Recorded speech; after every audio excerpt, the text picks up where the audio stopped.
Starts at 6:30, Steve. And the vice chair? And I'll call the roll. You can't call the roll. I'll call the roll if I want to. Jason Bonanis. I'm here. Tom Perochi. Here. Victoria, Laura Ray. No, we're not doing that. Here. That'll work. And, all right. 6:30. You stand for the pledge? You stand for the pledge? No? Yep. Stand for the, yeah, I know you probably not going to stand for the pledge. The rest of us do. Mr. Cohen, stand for the pledge. Please stand for the pledge. Firefighters, please stand for the pledge. I pledge allegiance to the flag of the United States of America and to the republic for which it stands, one nation, under God, indivisible, with liberty and justice for all. All right, let's go. All right, thank you all for standing. Call the roll, please. Hang on, wait a minute. It's 6:30, Steve. You don't run the meetings. You're not elected. You don't run the meetings. And you're not the vice chair. That's right. But you're not. You don't run the meetings either. So be quiet. Nobody elected you. Be quiet. I'm the solicitor. Doesn't matter. The vice chair is here? You're actually the interim solicitor, so let's be clear. Yes, interesting. One at that, one at that. Let's start from the top. Ms. Ray? Roll call. Roll call. Ms. DeLeon? Sounds like he's absent. Here by phone. Mr. Benonis? I'm here. Mr. Perochi? Here. Ms. Cordero? Here. And Ms. Ray? Here. Township manager, acting manager is here. Township solicitor, township engineer, Frank Hooker, and administrative assistant, Stacy Workmeister. Great. All right. Thank you all for being here. Okay, so So there's no executive now we're session. going to redo the Pledge of Allegiance. Yes, we had no executive session to announce, so there's no potential action on our executive session. The public comment procedure, the rules are out there in the handouts when you come in the door. But in general, we allow for public comment after each agenda item. There's a 5-minute limit. We ask you to be respectful and to everybody up here and in the audience and address council. We're going to start with I don't see any junior council members here, so we're going to start with them at the top of the meeting so they don't get hung up here late. So first agenda item, we have a presentation by our Lower Saucon Fire Rescue. It's their annual report presentation that they do each year. So you guys want to come share the table?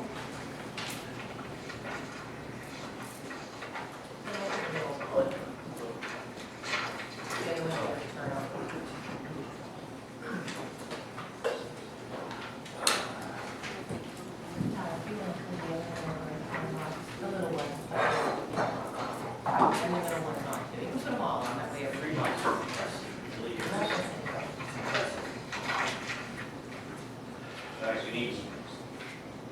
I'm Ty Johnson, the fire chief for Little Saucon Fire Rescue. And I'm Scott Cretia, the president and captain of Little Saucon Fire Rescue. So as you see, we're here to do our year-end presentation from last year. Has everybody had a chance to look at it? Yes. Thank you. Are there any questions? Can you remind everybody again on the good intent calls? I know you explained it to me, but just in case audience doesn't know what that So is. if you go to the next page, it'll explain what your call types are. So the 600s is your good intent. So 611, 622, 631, 651, and 652.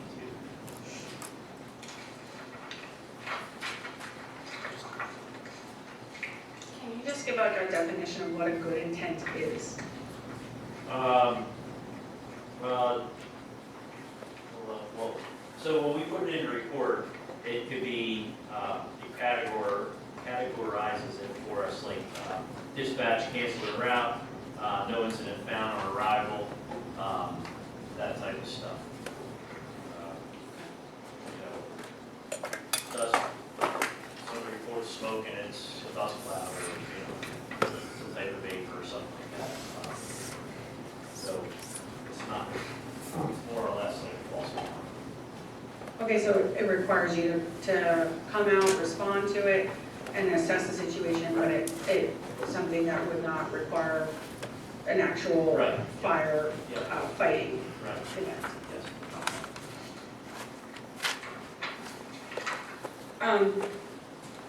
I think, at least I would appreciate if you could just kind of go through the report and talk about all the things that you do that are within the report. I think it's really well done. I appreciate all the work into it.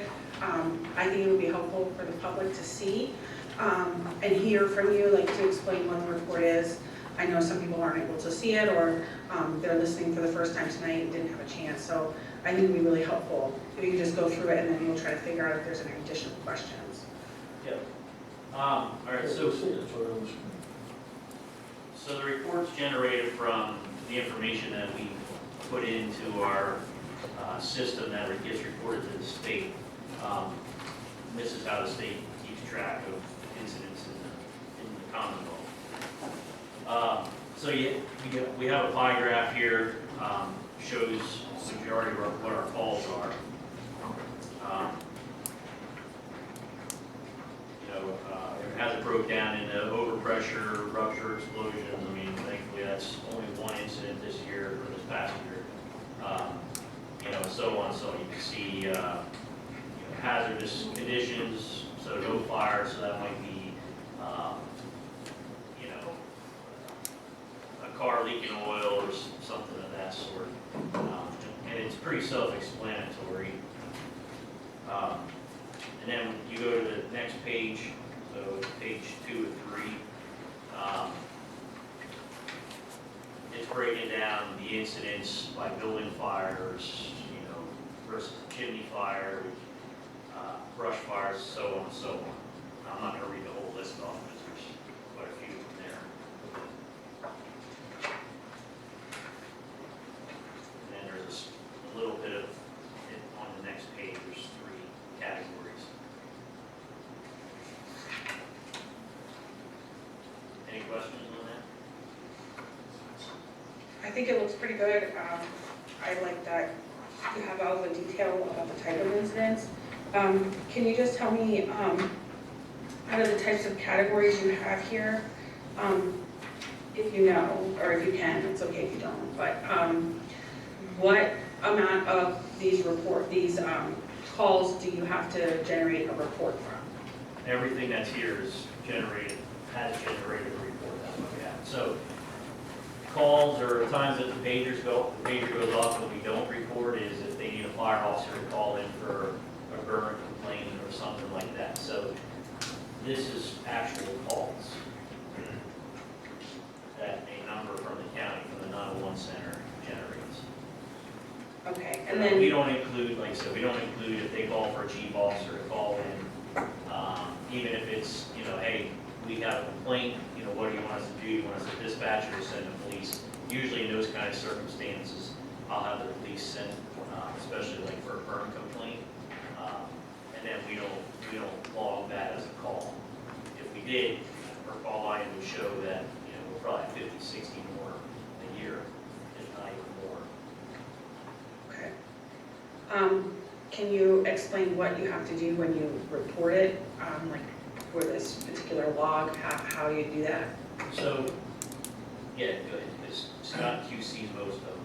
So how it works is when somebody picks the phone and calls 911, that information is entered into a computer, through our computer-aided dispatching system at the county. Then they dispatch us, they hold our pages up, they send us the fire call. And when that call is completed, the county keeps a log of everything, all the information, trucks on scene, any kind of radio traffic, everything.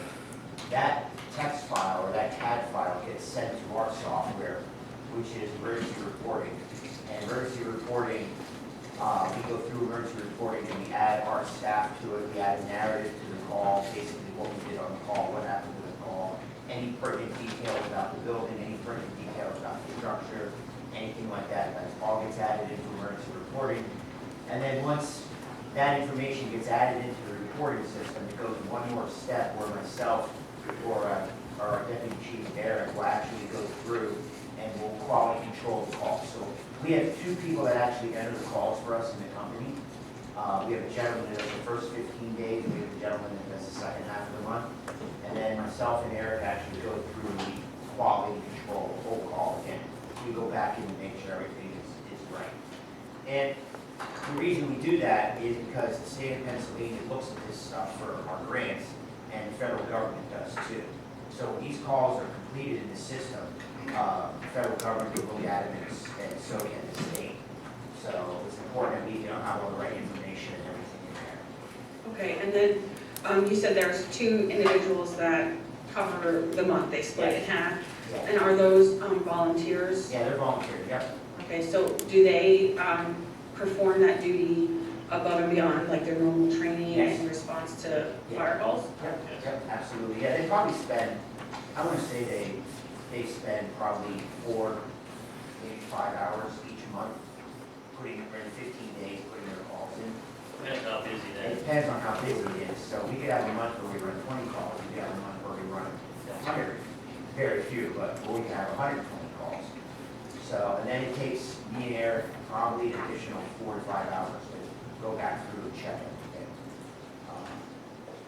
Yeah, so this is on top of the normal duty. Yep.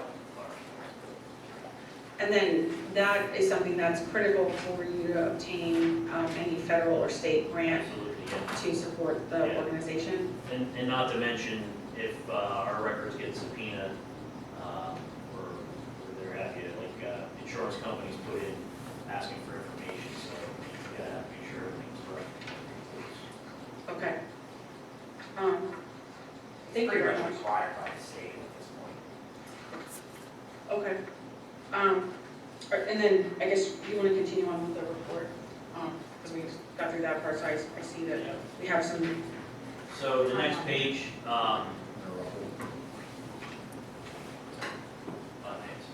so you can show that, it shows the incline of calls since 2016, since we did our operational merge. We're on a pretty steady uphill climb here. 2016, we were at 407, and this past year, we finished out at 868. It's 527 were in the township, Right, right. so there was over 350 outside of the township, Correct, yeah. which we don't receive any money. Upper Saucon gives us a donation every year. The township sends us a check every year. How I much? think it was $1,000. 1,000, usually 1,000. Well, that's good, because there was 49 calls over Saucon Township. We get a donation from Howard. No. We responded there how many times? It says Dewey. Now, why does it say Dewey instead of Howard? Well, because it's Dewey Fire Company. Why does it go such Fountain Hill? What's that? It says Fountain Hill, it says Coopersville. Yeah. It Well, says Upper Dewey, Saucon. right, Dewey goes by, Ellertown Fire goes by Dewey. That's their name. They're actually, All right. so, and we receive mutual aid from these companies too. So we give mutual aid and we also receive. Correct. I can give a good example. Now, We just- I'm not done yet. I was talking and you're interrupting me. I was talking. I was I just asking wanted to questions. You're interrupting comment me. along For the- Fountain Hill, there were 102 calls. How many of them were at St. Luke's facilities? We'd have to pull it in. Find out. A couple. Yeah, I'm speaking this right, and I had the floor, so please do not interrupt me. Very good, very good. Okay, so 527 Lower Saucon calls out of 868, and you'll give me the number of Fountain Hill. Fountain Hill were 102, and St. Luke's is roughly owns, what, 40–50% of the Fountain Hill is their property? I'm not sure. Correct, you used to be sure. And then, Well, I wasn't ever sure. how many, and you'll give me the number of St. Luke's calls Yeah, so 2023, right? for 2023, correct? Yep, absolutely. And so, starting the beginning of this year, Fountain Hill has taken us off all their automatic fire alarms. Okay, We just respond to major incidents now, so like structure fire, pond fire. so this 102 for Fountain Hill included all calls? Any call that we went to there, Okay, but you think it would be less than 2024 yes. Oh, for because, sure. because of the nature of the calls that you're called out to? Correct. All mark this right unfinished, if you, for the time being, if you would like to, I'll recognize you. I just wanted to point out regarding the mutual aid, so, I mean, I know everybody helps out everybody, and we just had a house fire last week, right down the street from me, so the fire, police was stationed outside my house, trying to make sure, keep traffic off the road and get all the trucks in there, so just in what I saw, Palisades Regional, Williams Township, Springtown, Regalsville. That's what I saw coming from my end. So coming from the other end, I'm not sure, but I'm sure Dewey came up the other end, and I'm not sure who else was there, but there was an awful lot of trucks there, and nobody really questions, you don't help us enough, or we don't help you too much. I'm sure that everybody who has their house on fire would be happy to see a pumper truck show up, and pumper truck number 2 and pumper truck number 3, because I don't know how quickly those empty out, and you need the next one right there, so the next one can go get refilled, so. I just think you guys did a great job that day. It was a lot of work, and it's sad that's what happened. Okay, so overall, it shows that you have 868 total calls for year 2023? Correct. Okay. And then it shows you have like an upward trajectory. It looks like more than doubled since 2016. Okay. Has your volunteer force increased to at the same rate that you've responded to calls? No. I mean, here recently, we've been doing pretty good picking up new members. But if you would break it down to percentage now, we're not gaining as many members as we're going up the call. So it's just the folks that have been on board since 2016 when we did our operational merge are just picking up more and more calls. And farther back, well, actually, the next page, 2 pages, I guess. Keep going. All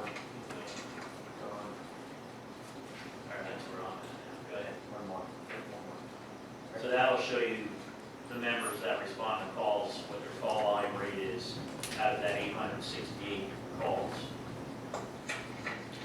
So is it fair to say that your volunteers are putting in more hours to this year than they would have put in 2 years ago, Oh, or 4 for years sure. ago? Yes, oh, yeah. And I see, I do want to point out, I think it's tremendous that all of these members are putting in time. I think you have trainings once a week, Every Monday night we train. and how Unless many it's a hours? holiday. How many hours of training is that? We try to do at least 2 to 3 hours on a Monday night, and that's on top of guys who are taking special classes. Firefighter 1 alone is, I think, 198 hours now. And that's just so you go in a burning building and it's vehicle rescue and hazmat training. And then any other type of special rescue, if you do trench rescue or confined space, which we have several members that do all that kind of stuff because we're equipped to do so. So, yeah, there's, here recently, the officers of the fire company, it's been 3-4 nights a week with fire department activities, meetings and training. So, yeah, there's a lot to do. Just because you mentioned it, I thought it was interesting, you indicated a firefighter 1. You're indicating that in order for that person to be able to go into a burning dwelling, they would have to complete that course and be certified in the firefighter 1. Correct. And how many hours is that? It's about 198, I think is what it's up to now. They keep adding to the program. They're trying to enroll more and more trainings into it so when they have a recruit, instead of making him go and take separate other classes while they have him locked down, committed to the one, they just pile a bunch of stuff in there. So they can get several certifications from just going to class 1 or going to school once. And think it's anywhere from like 6 to 7 months now it takes. And who is they? Who is the person, who is the entity that creates this class? So we do most of our training through Bucks County Community College. They have an outstanding emergency service program that offers national certifications. So we pay prescription every year. It allows us to send our members to Firefighter 1, and it gives us 2 additional certification classes a year for the folks that, you know, already completed the Firefighter 1. So like, we've been doing our 1006 vehicle, we did our 1006 vehicle rescue, which gives us a Pro Board certification for heavy rescue that will follow us anywhere in the country. Trench rescue we finished last summer, so, you know, we've been going after classes like that to keep up with our national certifications. So is it fair to say that the national certification criteria has increased over time to include more requirements for firefighter 1? Is that what I'm understanding? Well, not just for firefighter 1. I mean, you can go just to firefighter 1 and maybe that's all you want to do. You know, but our mindset at Lower Saucon is, you know, especially since we have a heavy rescue, that, you know, we got the equipment on the truck, we can be trained to use it. And so that's where these other specialty classes come in. And it's not everybody wants to do heavy rescue, they just want to fight fire. So the majority of our members are trained the same across the board. So they have the firefighter 1 plus, what would be the requirements in light of the specifics of our township and our needs in our township? Yes. So there's additional hours, additional certifications on top of the 198 for the firefighter 1. Yes. And that's volunteer time that they're giving 198 hours to become a firefighter. Yeah. On top Usually of, Monday, for firefighter 1, they usually do Monday and a Thursday night, and then Saturday and or a Sunday. and you said that takes about 6 months? Yeah. Okay. I just wanted to highlight on this particular page, the personnel that are listed here that have all responded. I want to thank them for their time and for their efforts in responding and for going through all of that training. I think it's phenomenal. I'm not sure, I'm aware of another volunteer organization that in our township that has that many hours a requirement to fulfill to service our residents. So I just want to say thank you to all of them for all of that. Council, And then, for 5 if years. you could go to the budget section. Can you kind of describe about what's going on with your budget? Sure. So this is our 2023 P&L. So first section is going to be income. What we had budgeted is the center column, what we expected to make off of it, what we actually brought in is in the first column. So you can see our car drive, our fund drive, our other grant.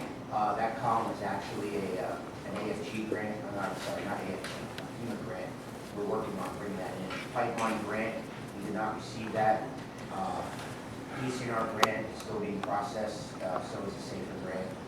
So you can see the state grant down there for $28,000, and then our township allotment for the year. So there's our gross numbers on the bottom, along with donations and our total contributions for the year.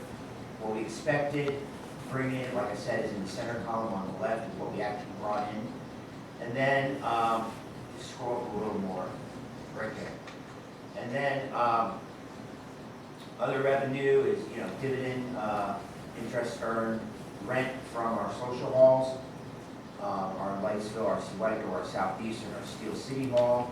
The total rent income, we did sell some excess equipment we didn't need anymore. And we had a couple more donations that came in.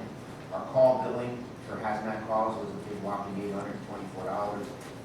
And so that's at the very bottom. You can see our total income for the year was $779,504. We expected it to be a lot more. We expected that $982, but like I said, we were waiting for that grant.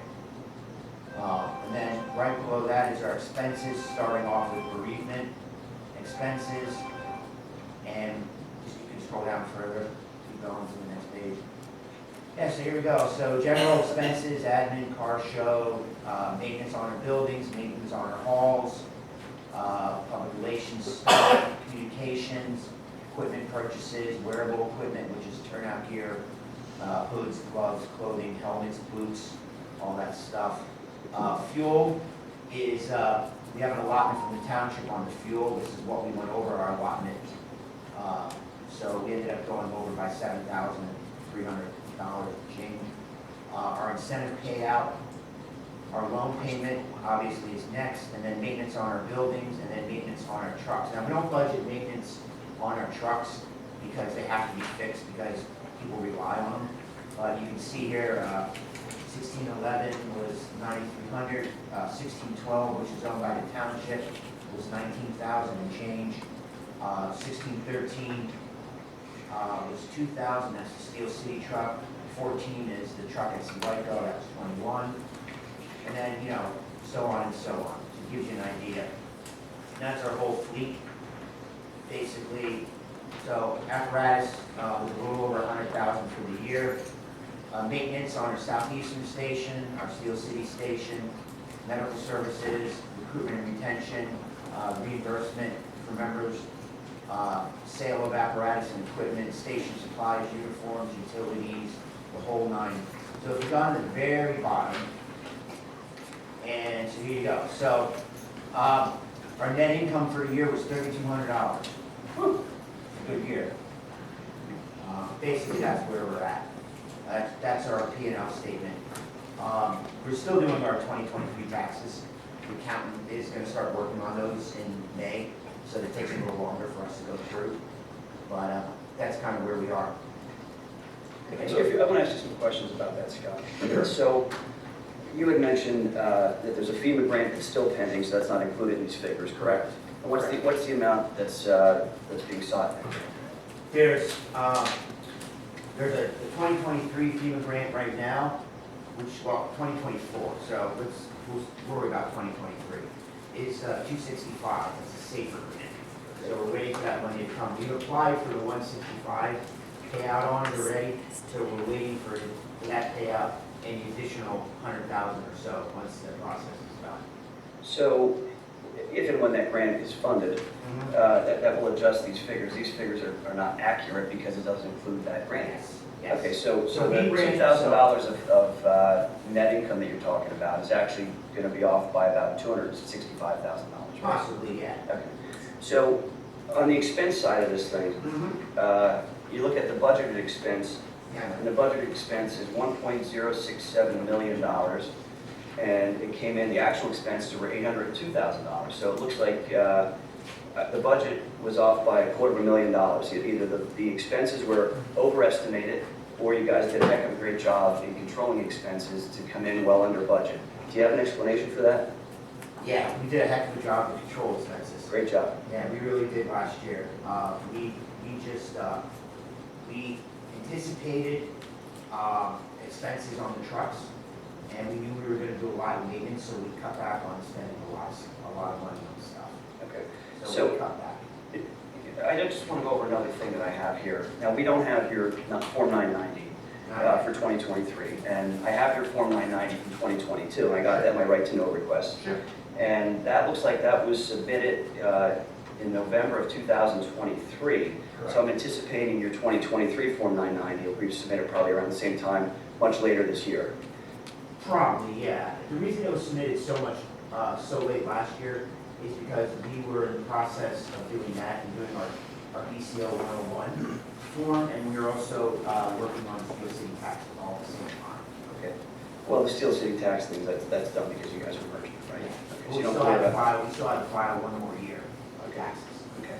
So this year would be the first year that we would have Got it. consolidated taxes. We wouldn't be filing for Steel City. So your 2022 Form 990 that you submitted to the Internal Revenue Service says that your contributions and grants from the prior year, this would have been 2021, were $468,000 roughly. And then the current year, which would be 2022, that number, your contributions and grants jumped all the way up to $1.243 million. That's almost a $750,000 increase. What do you attribute that to? the FEMA grant we got for the radios, which was 500, well, the grant itself, I think, was like 350,000. Township gave us some money towards the radios for that. And also, I believe that was the same year that the SCBA AFG grant cleared through. All right. I believe both those were in that year. So that's why there was so much more coming in and going out, because of those two grant items. Got it, but let's look at 2023. If we go back to your financial statements that you provided here in your packet, it looks like your actual total grants government plus contributions and gifts is a total of $606,000, almost $607,000. And then if you were to add in that $265,000 FEMA grant, you're at almost $900,000. That's accurate? Yeah. So your contributions and grants that you're, wait, hold on, your contributions and grants that you're projecting here for calendar year 2023 are basically double what they were in 2021 based upon the Form 990, right? Because Form 990 in 2021, prior year, was $468,000, and 2023, based upon the financial statement as well as the pending 265, is over $900,000, so it's essentially double, right? Yeah. So I just want to clarify on the SAFER grant, the $265,000 one. That's actually 4 years. So we're applying for all that money in one shot. We should get that back. But we actually, that SAFER program is for recruitment and retention, our pay-per-call program, a bunch of other stuff. We ran that program over 4 years. And now we're at the end of that cycle, that 4-year grant period.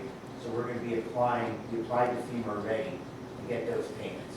Okay. So that's, so yeah, I get where you're coming from, but it's also, we spread those costs out over 4 years. So it looks like there's a big pile of money coming in, but in reality it wasn't, because it was 4 years worth of expenses on that grant package that we're getting reimbursed for. Well, let's look at the Form 990 again for 2022. If we look at prior year, line 22, net assets or fund balances, that total was $3.261 million. And in 2022, the current year for when this was submitted, that number jumped all the way up to $3.857 million, basically an 18% increase. So you haven't calculated yet what your numbers are for 2023, right? What year was, is that 2021? So the prior year, which would be 2021, this is according to your 2022, Form 990, $3.261 million that you had in net assets and fund balances. And then in 2022, you reported to the IRS that your net assets or fund balances were $3.857 million, an 18% increase year over year. But you don't have numbers for 2023 yet because you haven't gone through the account. Correct. Okay. So I brought this up before. Do you want to know why there was the increase there? Because it was because the ladder truck came online. Yep. So that's what it was. So that's what. Yeah, that's the ladder truck that the township paid part of. Yep, exactly. A substantial part of it. Yep. 75%. Yeah, thanks, Tom. 1.7. So, back in January, the three cover-up girls on this council increased taxes by first publishing a knowingly inaccurate budget, and then second, by increasing taxes and holding in reserves greater than 25% of what they should be permitted to do under the law. And part of that, what they did was they increased the fire services tax. And I believe, they were trying to paint a picture of poverty here for the fire department, for the volunteer fire services that we have in the township. And nothing can be further than the truth.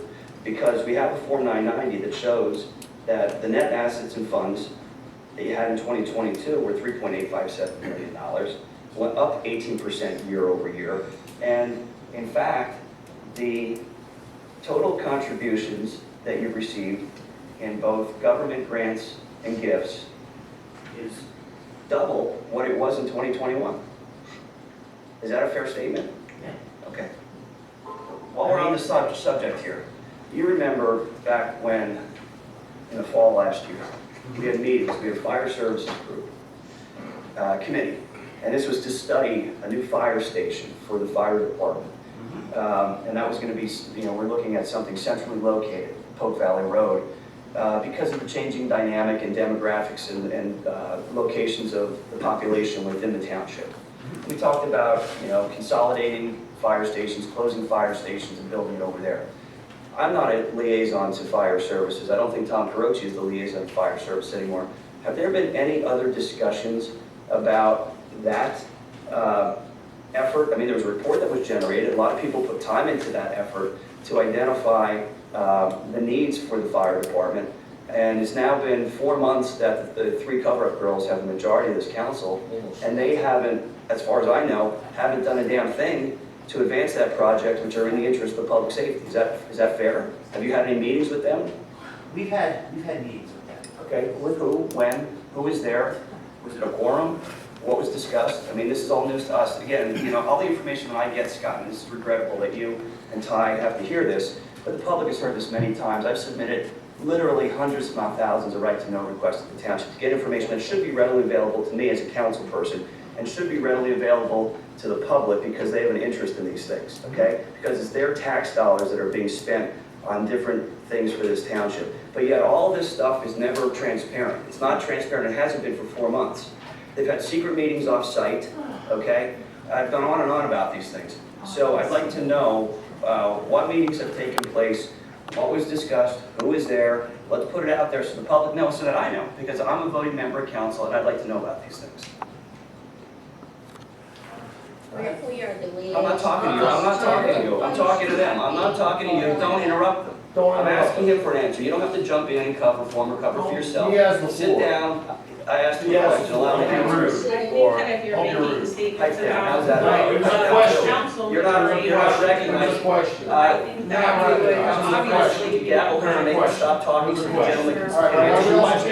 we'll- Can you gavel her so that we can answer the question that I asked her? It's not that hard of a question, it's not that hard to get control. I know it's your first time. I realize it's your first time. I realize it's your first And I do time. apologize to our fire department for. Please answer the question, don't allow her to interrupt They you. do and they don't do, So because answer you're the here question. volunteering for us, Answer the and question. you're here to support our township and everything you do. Okay, hundreds and hundreds if of she's just hours. gonna keep talking, I'm just gonna keep talking too, because I'd like my question So I think answered, that because it's I haven't appropriate recognized her, For and I still have everybody the to floor. understand that number one, Would you please fire gavel her? services Would you meetings please gavel her? Would always you done, please gavel her? not in any Would you majority please of gavel council, her? but they Would you are please done. gavel her?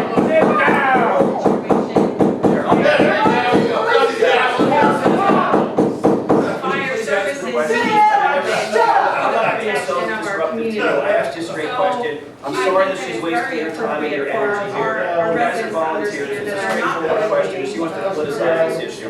I'm really sorry for that. I'm really sorry. I think it's also very appropriate to understand that we have, again, volunteers here Okay. trying to present their presentation. And I think that they should have the right to present their presentation without being interrogated. You asked the I would question. say, You asked the I would question say too. very, very You asked the kindly, question. both of You're such a you, hypocrite. that we are You not are here a in a hypocrite courtroom. clown. We are not in a Why don't we do courtroom. this? Everybody stop for one How second. about if you answer the question that I asked you? How about somebody Steve, you know he had the floor, Steve. You know he had the floor. Tell her to be quiet. We should You know he had respect the people. floor. Sit down. Do your job. No, I don't listen to you. Yeah, I believe in you. You're right. No, he doesn't. I don't either. Who are you? Who are you? Solicitor. Oh, wow. So you don't means you like All right, to now, Jason has the floor. Jason has the floor. Give him the floor. Jason has the floor. Leave. I mean, save If we all yourself could be aggravation, kind because these are and clowns. respectful You're dealing with and at least clowns. give each other the opportunity to answer one at a time. All right, everybody stop Jason talking. has the Everybody floor. stop for a minute. Just Jason has stop. the floor. Just stop talking Who's for 1 running the minute. meeting, Steve? Stop. So, Stop. Let's, sir. How about the We council, have been- acting council president? we gets have been involved? meeting with the liaison Okay. committee of fire services. Wow, a little late, Up here. maybe 10 minutes earlier. Right. Uh, Ask your questions again. So- Jason. Ask your questions. He's answering your I question. know questions. No, you don't. I don't? Go ahead. No. He had a bunch of them. Go ahead. More than just whether you met or not. Who you met with, when did you meet, what did you talk about? That's what I'd like to know, because this isn't being transparent. And were they public meetings? Yeah. No, they're not public meetings because there's a lot of stuff that we can't have out in the public. So we've talked. An example of a category there, a category, not a specific, a category that can't be out there in the public. Because you're asking for $235,000 tonight, later on in the meeting, and you won't have public fire meetings. So you're asking for Well, we $235 taxpayer. we never had public fire meetings, so, Well, but you know, you're asking for a lot of money there. right, and All right. we need that money. So because they it's should not at least cheap be able on to this answer PA. Jason's Just question. answer my question, guys. So, Laura Ray and Victoria Uptoff are on a committee, and then it's the chief officers and the president of the fire department that meet. So we've brought them up to speed, just like when you got on the committee, we had to bring you up to speed. Sure. There's a lot to take in. We've discussed buildings and trucks and everything that we've discussed in prior meetings. When did you meet with them? I don't have the dates right off the top of my Did you meet with them? I think 3, possibly 4 times already. All right, what was We discussed? kind of meet once a month. Okay, has that occurred? Yes. Okay, have they both been present? Yes. Okay. Are you aware that they haven't reported any of this back to council or the public? Yeah, it's not up to me. I I know don't, that. I'm not asking if it's up to you, I'm asking are you aware of that? I'm not aware of it. Okay. Do you find it regrettable that the people that are supposed to be liaison with the fire service, hold on, with the fire services aren't actually communicated to the other members of council and the public what you're talking about in terms of having a centrally located fire station that's gonna cost millions and millions of dollars to build, right? Right, but we haven't gotten that far I'm yet. not talking to you. We haven't I'm not gotten talking to you, just stop interrupting them. It's not What the is purpose wrong of with their you? Do presentation. you have a condition that you have to blurt out like that? What is it? She's got plenty of. And I have the same condition that you have, Mr. Benoit. No, I don't think you do. I do. I have a just don't question. do as much. Good, keep I going. think I'm not interrupting you. I'm not interrupting you. I'm not interrupting you. You're on a meeting. You're on a meeting. You guys, Hey, I have a question. No, I'm not, I can ask my question yet about the finances here. Maintenance on 1611. well, can I get an answer to my whole question? Right. I don't think my whole question was No, it answered wasn't, yet. it wasn't. But, I mean, it What can did answer. I miss in your question? Do you find it unfortunate or concerning that the people that are liaising with fire services aren't reporting back to council what they're talking about and the needs that you're bringing to their attention in terms of equipment and facilities? That's an unfair question. You said you didn't know what was happening. Okay, I have a question. Because I told them that they haven't reported to us. Right. Assuming I'm telling you the truth, okay? I'm not lying to you. Assuming I'm telling you the A lot of truth, do you find that to be concerning? Whatever they do is up to them. I can't control what they do, and nothing really has been presented that has to take any kind of great measures at this point. So I'm sure once we get to that point, hopefully they discuss with the rest of the council. When you say at this point, what are you referring to? I mean, do you have a timeline where you want to have this fire services building built? Not right now, no. So there's no urgency to it? Well, there is an urgency to it, but there's a lot of moving parts, as you know, and now that we have to get folks up to speed again, that kind of, put us back a little bit, but we'll get there. One is What's your time there's frame? no property acquired yet, and I think even when you guys were on it, that was the main topic of, property. Have you talked with the liaisons from council about acquiring a piece of property? Yes, that's been discussed. All right, what have you discussed? Might as well talk about it now. Let's get it out. Well, we talked about what exactly was in the report, So you basically told them what was in the report, and that's all the discussion was? You haven't, a parcel, you haven't tried to identify a parcel with what's going forward? we haven't, because we've been bringing them up to speed on For fire months. services. Yeah. For months. Well, we're only meeting an hour or two a night when we do meet, and there's a lot going on.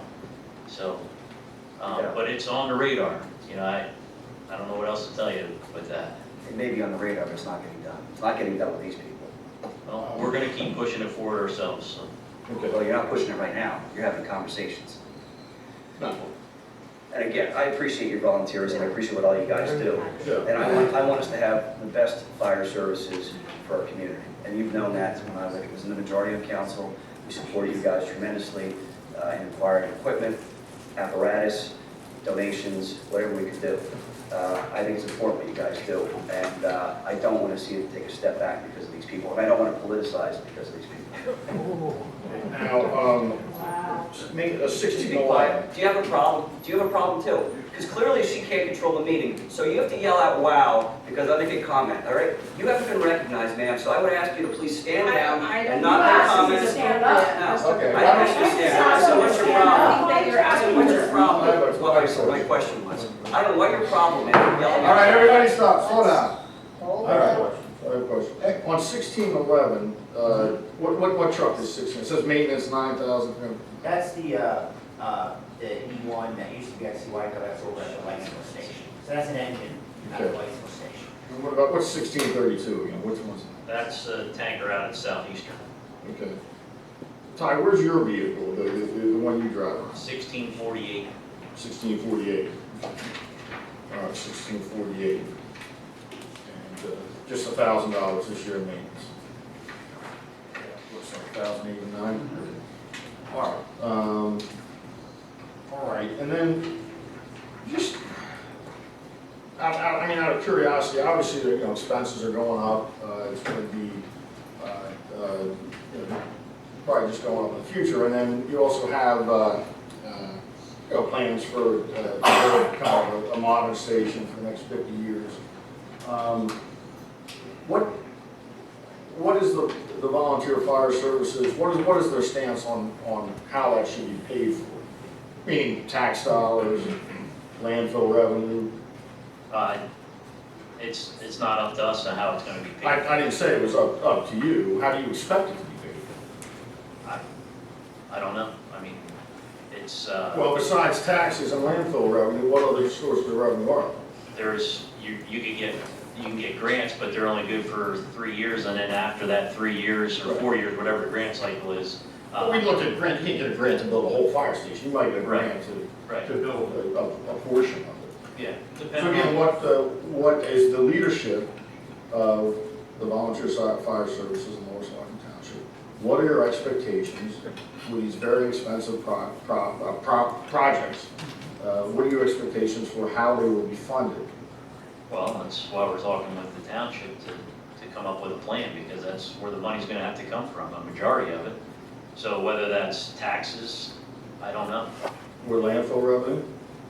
Whatever they decide. You guys decide. You don't care where the money comes from as long as you get the money, right?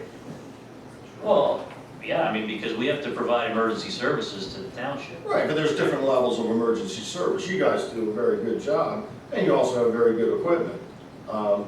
You know, there's other municipalities that don't have as nice equipment, don't have the number of volunteers either. You know, the services are you know, not to denigrate it, but probably a little lesser than the services that you guys provide. You guys provide great services, right? Correct. And that's what, a big component of that, you would have to agree is funding. Well, for sure, I mean, you're gonna attract people if you have good equipment and good practices and good training, you know, so, yes. And that funding, historically in Lower Saucon Township, has come from landfill revenue and tax revenue. Years ago, there was, Kathy could talk about it a little bit more, she's more familiar with it, but years ago, there was a fund that landfill money was put into to help pay for fire apparatus. And Right. that went away for quite a few years, and then the fire tax was enacted. Right. But there's limits to the fire tax. I believe it's at 1% now. That can only go up to about 2% under. I think it's 3 mil. 3 mil under Pennsylvania. It's 1 mil now, right? 1.9. So there's limits to taxes. So even if you raise it to 3 mil, you may not have enough for all that you really want for a firehouse for the next 50 years, or to keep a level of service, quite frankly, you have now compared to a lot of other municipalities that don't have funding from a landfill or tax base. That you know, certainly Fountain Hill doesn't have the funding that Lower Saucon has, right? Correct. No landfill in Fountain Hill, is that correct? Correct. In fact, they have a large property under St. Luke's that doesn't pay property taxes at all. Right. So, so it's all on the backs of the taxpayer, so Fountain. Well, I think St. Luke's did give a donation for an engine 2 years ago, they bought a truck. Okay. But I don't know what the number was exactly, But it's certainly not like tax revenue or landfill revenue. It's nothing that can be counted on year to year, like those sources of funding. probably not unless they sit down and talk to St. Luke's and say they need a certain amount of money from them. I mean, I don't know if they've done that. The fire company over there that's done that yet or not. So to do what you guys want to do over the next 5, 10, 15 years, it's going to have to come from either a combination of tax revenue and landfill revenue, or all tax revenue. But if you go to all tax revenue, there's limits, right? We agreed to that. There's even limits on the property tax, on how much property taxes can be in Pennsylvania as well. Yeah. So there's limits in the tax. And there's limits to the landfill money as well, because if there's a host municipal inspection agreement, provides for a certain amount every year, and as long as the landfill's open and operating, that would be good. All right, well, I think, that's a conversation to continue in the future, is how will all this be funded when people are making decisions about shutting the landfill down? And what kind of fire services we want. I mean, you could say, all right, shut the landfill down, no revenue, and we'll do the tax services, but that hasn't worked out so well for some other municipalities that don't have landfill. Would you agree with that? I guess I try not to worry about other municipalities, but. Right, but there's other municipalities even around us, Fountain Hill and Hellertown, that rely solely on tax dollars, and contributions. They don't have landfills in those municipalities. And they're like, I'm over Saucon Township. Correct. And they rely on Lower Saucon Township to the tune of 120 calls a year for the Dewey and 102 calls a year Fountain Hill.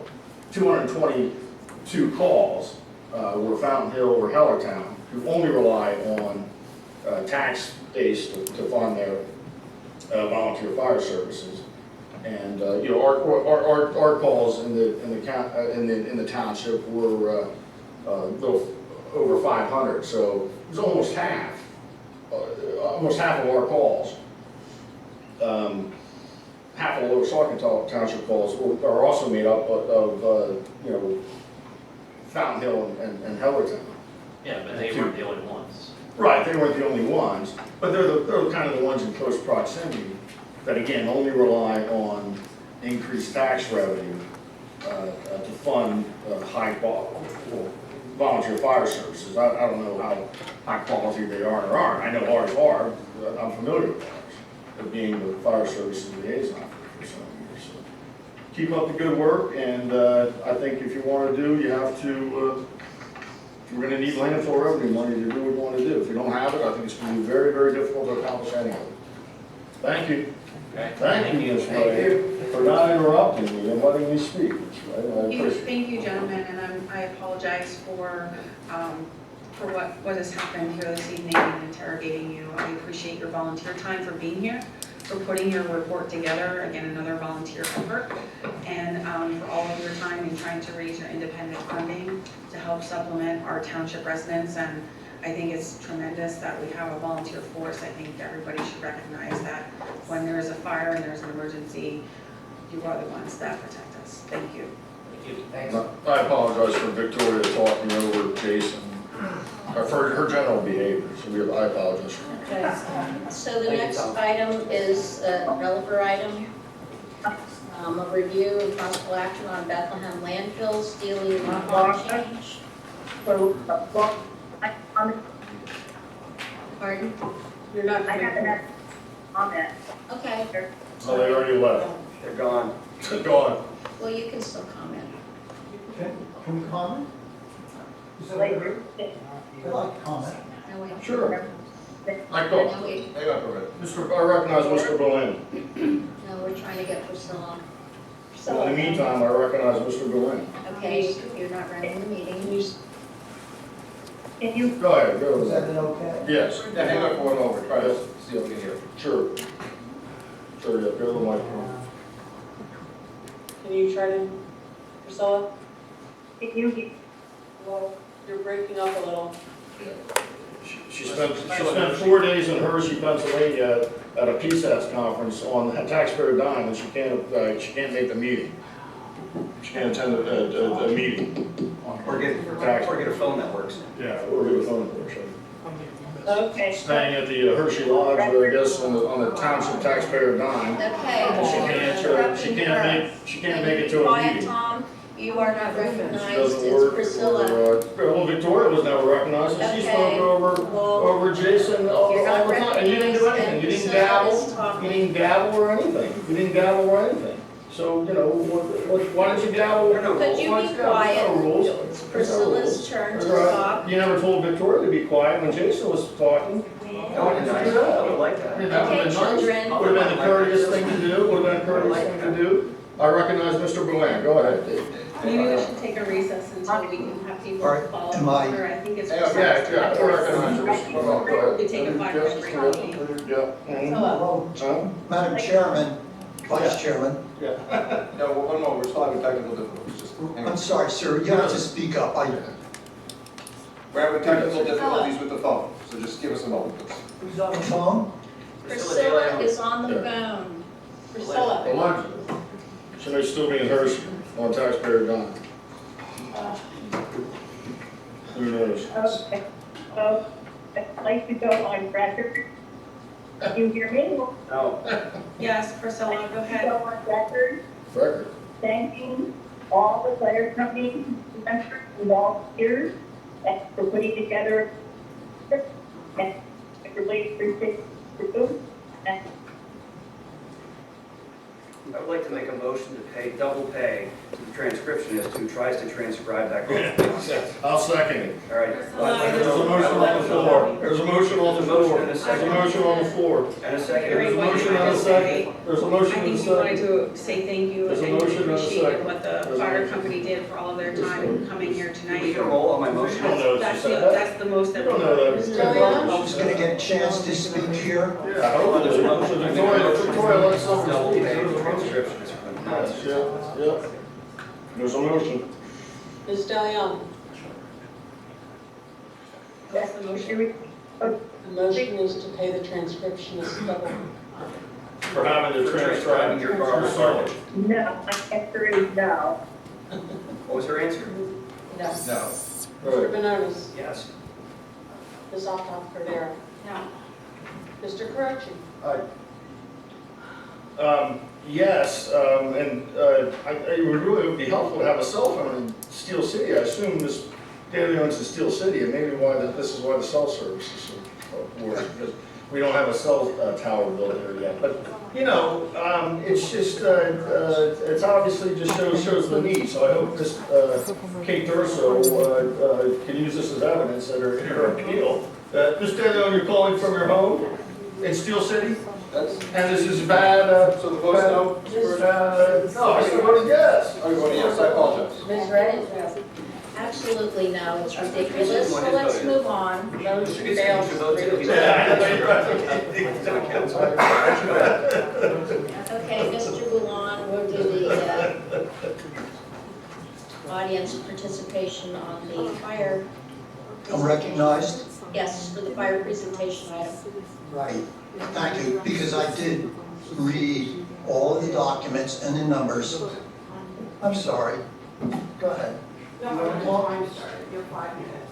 Oh, now she's running the meeting. Pam Hall is running the meeting. Welcome to council. Come on. Looks like, Come on. looks like we have a couple of people running the meeting here. Yeah. We're waiting for the smoke to clear. Yeah, I spent about an hour on this. Unlike other people, I recall when the fire committee was here the last time, they described in detail how they trained, how long they trained, and I think it's fantastic. That's not the point. It really bothers me when people grandstand on the council and they're really nice and warm and slushy and don't talk about the facts. They ask all of these questions that we already had answered for us in a previous meeting. So I object to that. What I'm interested in is, I think it's called the budget item here, the report by the Lower Saucon Fire and Rescue, and the numbers, not how long they, how much, whatever. There's no doubt about how good this fire company is. Their website is spectacular if you haven't been on it. So I don't need people grandstanding. I'm most interested in where the money's coming from, where it's going, how the performance of this fire company is doing. And a lot of that, by the way, And I would love to poll the council and ask them some simple questions, but I know I can't get any answers to that. And that is, for you that don't know about the Gold Star Award, maybe you could just shake your heads if you know what that is. I see no head shaking, okay. Well, at any rate, the bottom line is if you go on their website, you will see they compete. All their financials are there. Mr. Solicitor, are you with us?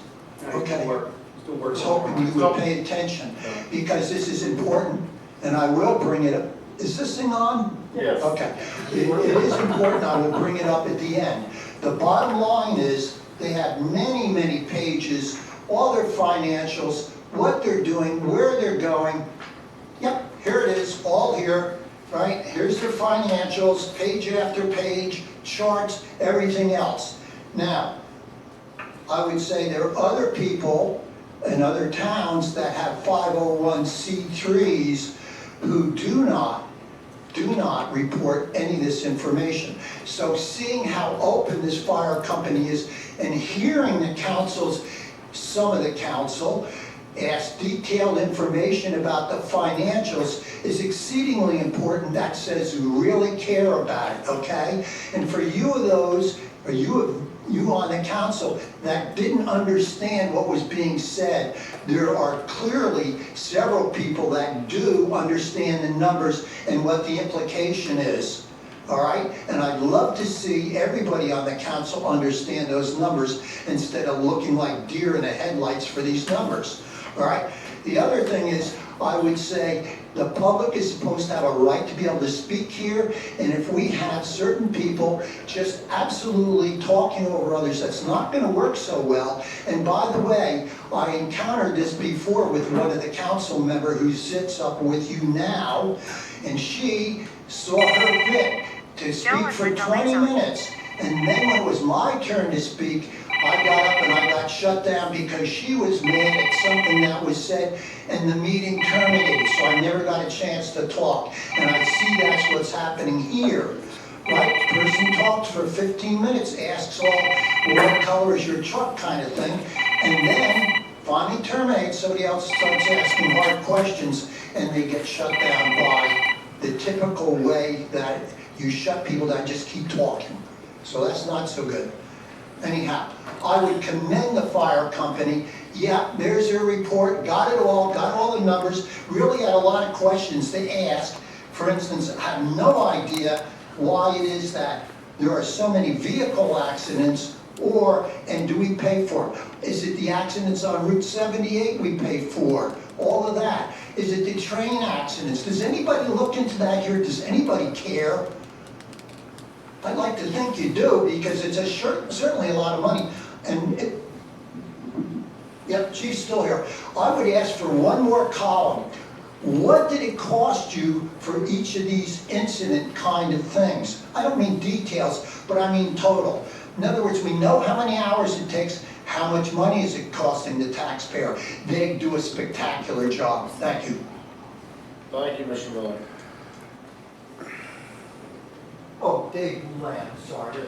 Yeah, Diane Hallowell. I was just curious, Tom. Oh, where are you going? Come on. You said that when you came on board that you met with the firemen and you discussed. Can you tell us all where you met, when you met, and what was discussed? Or do I have to put a right to know, request in? You can do whatever you want, but we used to hold monthly meetings. Did you let everybody know? Do you know where they were? I would update at the council. Where were they held? My council comment, they were usually either here or at a firehouse, and. Do you have the dates? Yeah, the dates were you have the dates, yeah. You can provide them. Yeah, they were on. I'll put a request in. And whenever we had a council meeting, after we had a fire services meeting, I would brief the rest of council and the residents of what we discussed at the meeting. All right, Kathy I'll attended confirm that. Thank you. most of those meetings with fire services. She was kind of the employee liaison. Tom, that information was fantastic, very helpful. I know. I appreciate your time. If you just look on the website, you would have found it. Okay, please state your name. Marie Slavic, I live in Lower Saucon Township. I just want to say, I used to be on a nonprofit board, and every time we had a nonprofit meeting, a board meeting, we'd have to have everybody go over the budget. I'd have to provide a report, and I'd have to go over the budget and let everybody know where we're spending money. So the people on this township council that are, I don't think it's a problem asking the fire company where they're spending money and asking about the budget. I think that's an important. As a taxpayer of this township, I want to represent the taxpayers that aren't here, that might use their left brain to think, and that's logic, and that's numbers, and that's how do they pay the higher taxes next year. Remember something? For all of you people that wanted higher taxes on this council meeting, or the council board, do you know of the fixed income elderly people in the township that aren't going to be able to pay those taxes? Do you know anything about them? Did you poll them? Did you ask them? Did you go to their doors when you were campaigning? So think about that when you're up here and you're saying, we don't want to ask the firefighters too many questions about the budget. There's no reason, absolutely no reason why they couldn't answer those questions, and they were happy to do so. They're great, they're wonderful, they do a great job. Everybody complimented them. There's no reason to shut down the questions about the budget. That's very important, Victoria. And if you are on any kind of nonprofit board, if you're an executive director for a nonprofit, you would have to answer those questions of where you spend money in that office. If she had a clue. If she had a clue.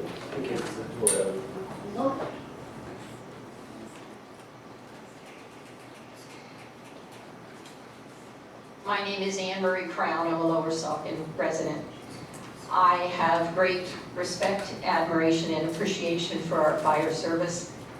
I have had on occasion in my neighborhood to witness what they have done, and it's absolutely astounding to me how great they are at their jobs. And when I listen to the report, I say, not only do they work odd hours and work with no pay, they are accountants, and they are marketers, and they are grant writers. They do so much. And I wonder if there is any opportunity ever for there to be volunteers from the community who volunteer to help them. People who can't go out and fight a fire, but maybe they're excellent as a grant writer, or maybe they're an accountant or something like that. So I think it's something to be explored with them, because they do so much, and I think they deserve help from the community. Another thing that I think about a lot is their annual appeal. We all get the letter in the mail, and it asks for $25 or $50 or $100, whatever it is. And I realize not everybody in the community can support that. But I also know for certain, from knowing my neighbors and knowing my community, that there are many people who don't even know this is a volunteer organization. They think their taxes will cover everything. So I think the idea of public relations on behalf of the fire service, to have the community really understand what they do as volunteers, would be incredibly important. And also, if there are some people perhaps who are graphic designers, for example, to design what they send out in their annual appeal in a way that maybe will generate a greater response. Or people who will go out on their behalf and ask organizations for money for the fire department. I don't have all the answers, they're just suggestions. But as a community member who really values them highly, I would do whatever they ask me to do. And I would hope that there are others in the community, and I'm pretty sure that there are a lot of people who would. Thank you. Thank you. Thank you, those are great ideas, and they would gladly accept help from the community. Do we have anybody else? Sure, come on up.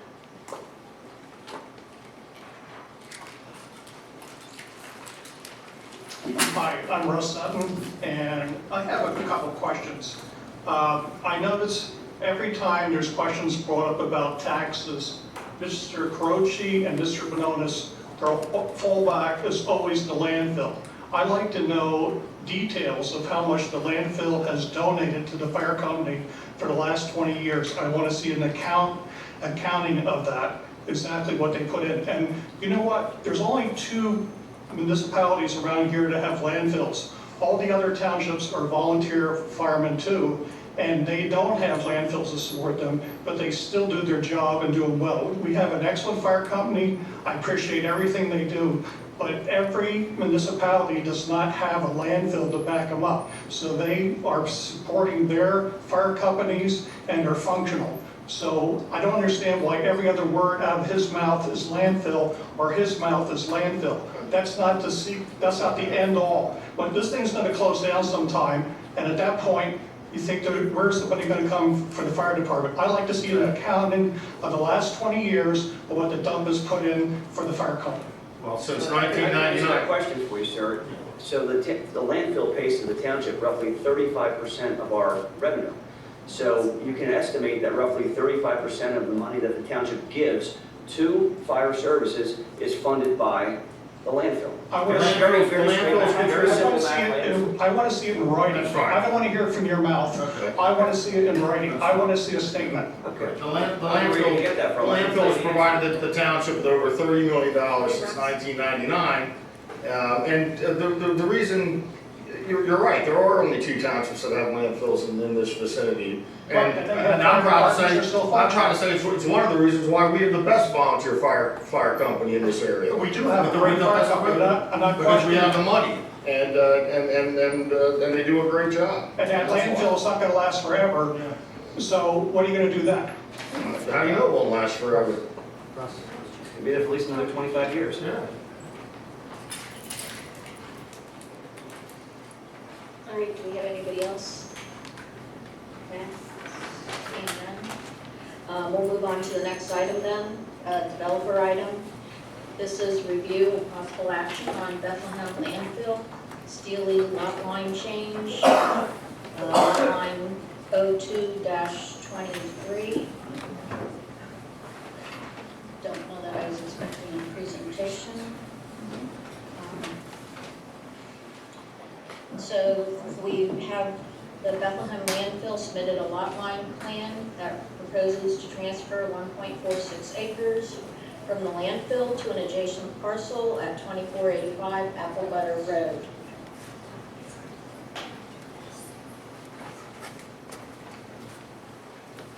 I think I would make a motion to approve the lot line adjustment unless there's specific, something that the landfill wants to present in addition. I make a motion to approve the lot line adjustment as presented. I differ, Victoria, making a motion on anything. Her parents have property near there. They've sued. I think she's conflicted out and should recuse herself from anything. Anything. Okay. Well, number one, the choice of recusal, we've gone over this before, is done by the council member. And we've had this discussion before. Right, and I'm asking her to recuse herself, Steve. I didn't say, I'm asking her to. And it's done by the council member, you're right. It's done by the individual council member Right. who allegedly has the conflict. She's making the motion, to be clear, just so we all understand this, she's making the motion to grant the request. Yeah. And that's fine. So we're clear on this, that Bethlehem Landfill is not requesting that Ms. Optoff Cordero recuse herself from this particular project or proposal, rather, that is, because it has nothing to do with landfill operations or the landfill expansion. This is simply a lot line adjustment so that we can give 1.46 acres of the landfill property to the Steelys, and Mr. Steely is here. So to the extent that there is an objection based on a conflict of interest or a bias, we're not making that objection here because it has nothing to do with the landfill expansion or landfill operations. Very well, so we're clear, there's a motion on the floor, we don't have a second yet. I still think she should I'll make a recuse. second.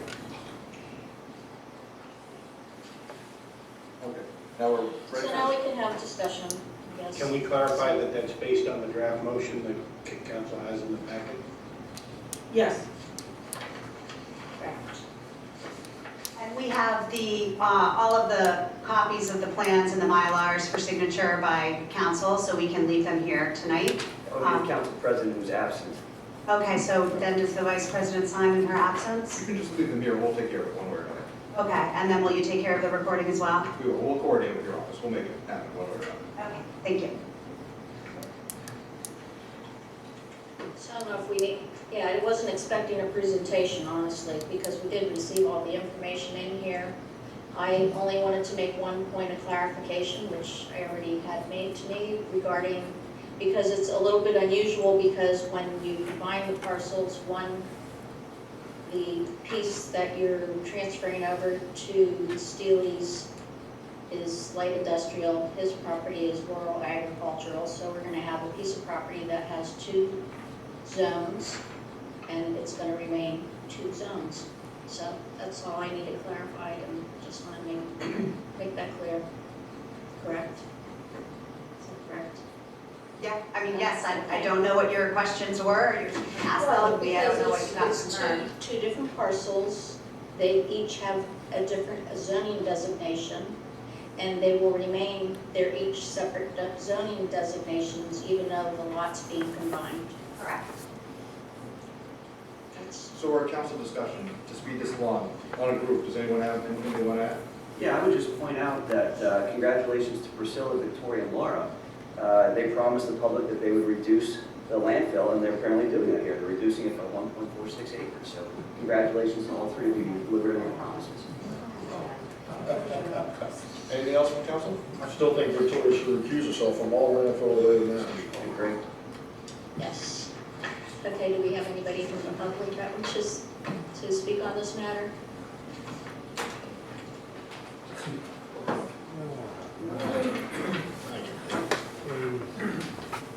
That's got to be a record. I'm Dave Moulin, I'm sorry. That's got to be a record, absolute record, considering all of the other terrible things that have been said about this organization. Let's see how the rest of it goes. Now that it's been expanded, all right, that tells me that the council seems to be in favor of what's going on. Thank you. Anybody else? All right, I guess we can do a roll call. Mr. Benonis? Yes. Ms. Altough Rivera? Yes. Mr. Carucci? Yes. Ms. Ray? Yes. Ms. DeLeon? What? What'd you say? She said yes. How can you tell? Bring that cell phone tower, don't be able to hear. Would you repeat that, please? Yes, my motion, my vote is a Motion passes 5-0. Bring that cell phone tower, we'll be able to hear yourself. Right next to you, right? It's going in the lot right next to you.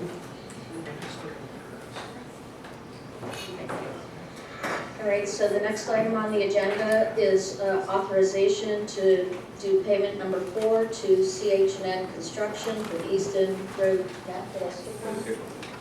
Sorry, no, they stuck together. Fire. It's numbers and letters. It's numbers and letters, 3B. All my pages stuck together. Tom, you want to run the meeting? Yeah, it's 3B, it's Saucon Overlook, Okay. 1379 Station Road, request for security You are not reduction. running the meeting, 3B, we're on 3B. and you're clearly not either. So, we have a zoning hearing board application for variance 0124 for 2014. Sorry, I flipped all my pages too far. It's real complicated. I'm glad you never made a mistake in your life, and I I made apologize plenty. that I wasted a minute of time here. Saucon Overlook, 1379 Station Road, request for security reduction. The applicant is requesting a security reduction for Saucon Overlook, AKA Spring Valley Estates. Hanover Engineering has reviewed the request and is recommending a release in the amount of $1,469,226.21. The remaining security balance will be at $1,319,388. So I make the motion to approve the recommended security reduction in the amount of $1,469,226.21 based on the conditions in the Hanover Engineering letter dated April 11th, 2024. I'll second that motion. Now, Brian, I have a question. No, that number is based on our evaluation by our inspectors that have been on the site inspecting. Now, my question is though, I mean, I drove up there and I think it looks great, the roads and the drainage there, the big retention pond facing at the bottom and all that. And I'm for the motion, but you know, how do we, is there any way at this stage to prevent anything from happening like it's happened at other developments in the township where when the actual building of the houses takes place, digging foundations put in, that, you know, they align with the swales and the runoff. I know those, because this is just the developer of the property who we're returning this money to, not the builder of the houses. And, you know, we've had some residents in here earlier this year complaining about when they actually build the houses, you know, what, you know, if we give this money back, you know, which is fine, it's roughly a little more than half of it appears. You know, what leverage do we have to ensure that the builders actually build a house that corresponds to the plans that the township passed, specifically with regards to water? Yeah, so when the buildings are planned, and we haven't received any grading plans yet, but they will be submitting grading plans for the individual lots, showing the houses they want to build and the grading they want to do. They are now going to be required to put an inspection schedule on there and notify the township engineer when they're actually doing the work. So there will be some oversight from our office in this development. Do you know of any other municipalities that require money put into escrow by builders until the project is done? So we have some type of, like we do with the developer, some type of leverage to ensure that they are going to follow through with grading plans and such. The leverage that's usually used is that a certificate of occupancy is not issued by the township unless there's a sign off on the grading plan. So the times when that's not done, let's say they're ready to close in January and they can't do the final grading, the township does require them to post money to ensure that the final grading is done correctly. But in this other neighborhood, we had a problem where it was a third party was giving this certificate of occupancy, isn't that correct? On behalf of the township? What was the problem up there when Mr. Manili was here and the others were? Because a lot of people may just be tuning in for the first time or here for the first time. The internal process here regarding that final sign-off was not as detailed as we're now going to go moving forward. I guess is the best way that I can explain it. The third-party sign-off is on the building code part of it, not the grading. Okay. Okay. We're going to still do the grading code. We're now going to take a more active role in grading. You feel confident we can avoid problems that have plagued other developments with this development when they finally build a house? It'll be a more detailed process, and if we still find problems, then we'll make adjustments, but it will be better than what we have now. All right, thank you very much. And just to be clear, you feel that that will be satisfactory without the need for this council to enact any other ordinances such as has been suggested before? Right? Thank you. Anybody else? Victoria? I don't have any comment. Priscilla, do you have any comment? No, I. All right, do we have anybody from the public that wants to speak on this?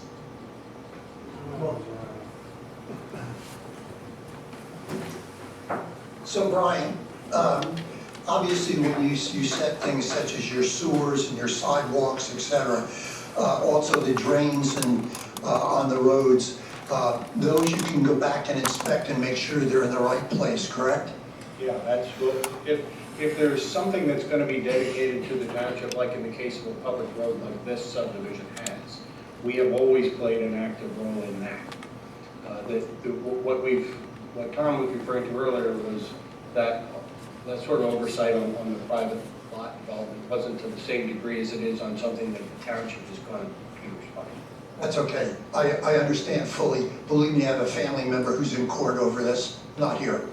The bottom line is, Does that also include, I heard you say grading plant, that's exceedingly important, no doubt about it, because we heard about dry wells and other things located incorrectly.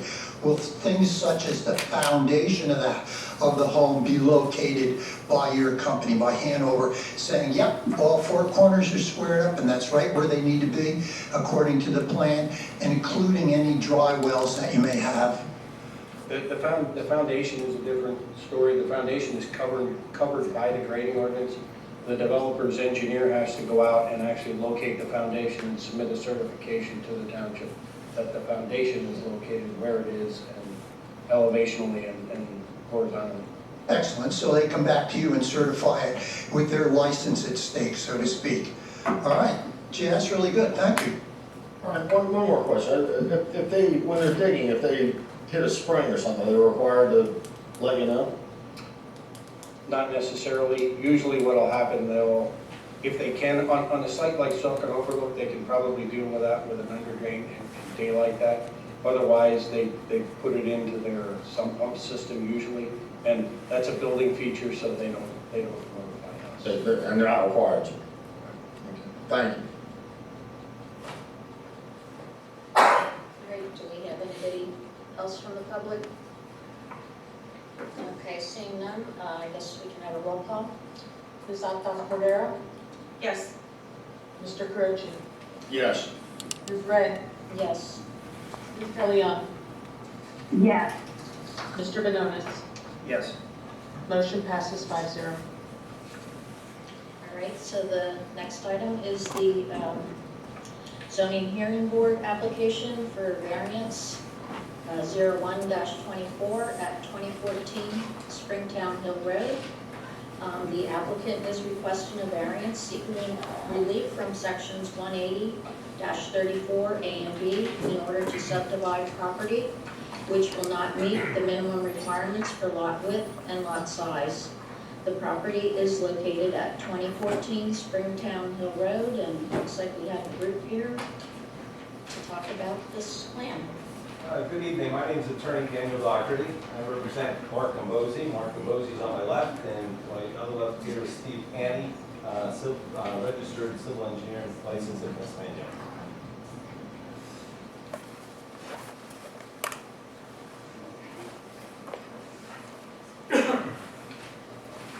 We got a call from the zoning officer the other day on Monday and just said you guys were requesting us make a presentation. We have a zoning meeting next Monday. So Dr. Lampone, and you introduce yourself, please, Mr. Cambosi. Hi, Mark Cambosi. I live at 2014 Springtown Hill Road.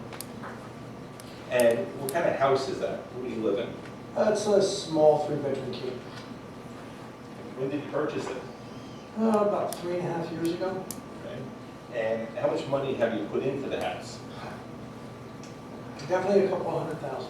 Okay. And you plan on spending some more money on the house? Yes, sir. And your intent is to stay in the house, is that correct? Yes. Okay. What was your idea about this proposed subdivision? Why did you come upon this idea? It kind of came to me one day when I was cutting grass. It's just, there's basically a big empty lot next to my house. It's part of the deed of my house. How big is your lot? I think it's just a tick over 2 acres, if I remember correctly. And I was cutting an acre of just grass. That's not really, it doesn't look like it's connected to my home, even though it is by deed. So I said to myself, somebody could put a nice home in there, and I wouldn't have all this grass to cut, and I could continue to improve my property, finish the improvements on my property. Do you know what your square footage of your property is, the house? The house, I really don't. It's small. I'd say 1,400 maybe. 1,300 or 1,400 square feet? Yes, it's a small home. And you also have a garage? Yes. It's separate? Yes, detached 2-car garage.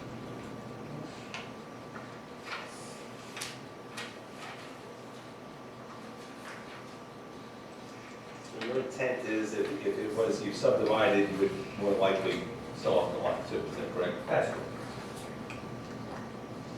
I'd like to introduce Mr. Steve Haney. Can you identify yourself to the board, please? Oh, sure, Steve Haney, I prepared the plan for variance purposes. Has the board been able to see the plan? Yes. Saw the plan? Can you identify Mr. Pan, so this is the plan we're going to be presenting to the zoning board? Yes. Okay, can you show us what proposed, what lot 1 is and what lot 2 is? Currently, the lot is an L-shaped, 2 acres, for the deed. And we Mr. Penny, propose could to I, split Mr. Penny, it. speak up. could I either ask you to speak up the mic or speak closer? They're on? Sure, currently, You get it, London. testing. Okay. Currently, the lot is L-shaped, and we propose to subdivide it into a corner lot, which would be lot 1, and the interior parcel, lot 2.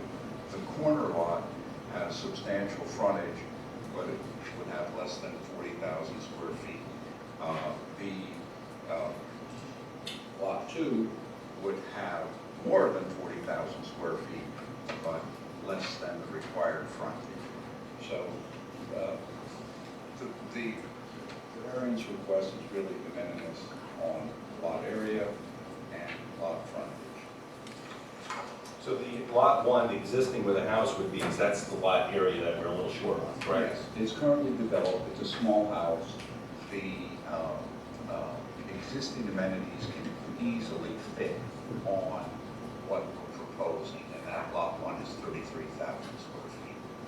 In lot 2, we have enough lot area, but the issue is that we're short on the width. That's correct. The lot area is actually 43,000 square feet, and just as a side note, the neighbor to the west, that is an undersized lot.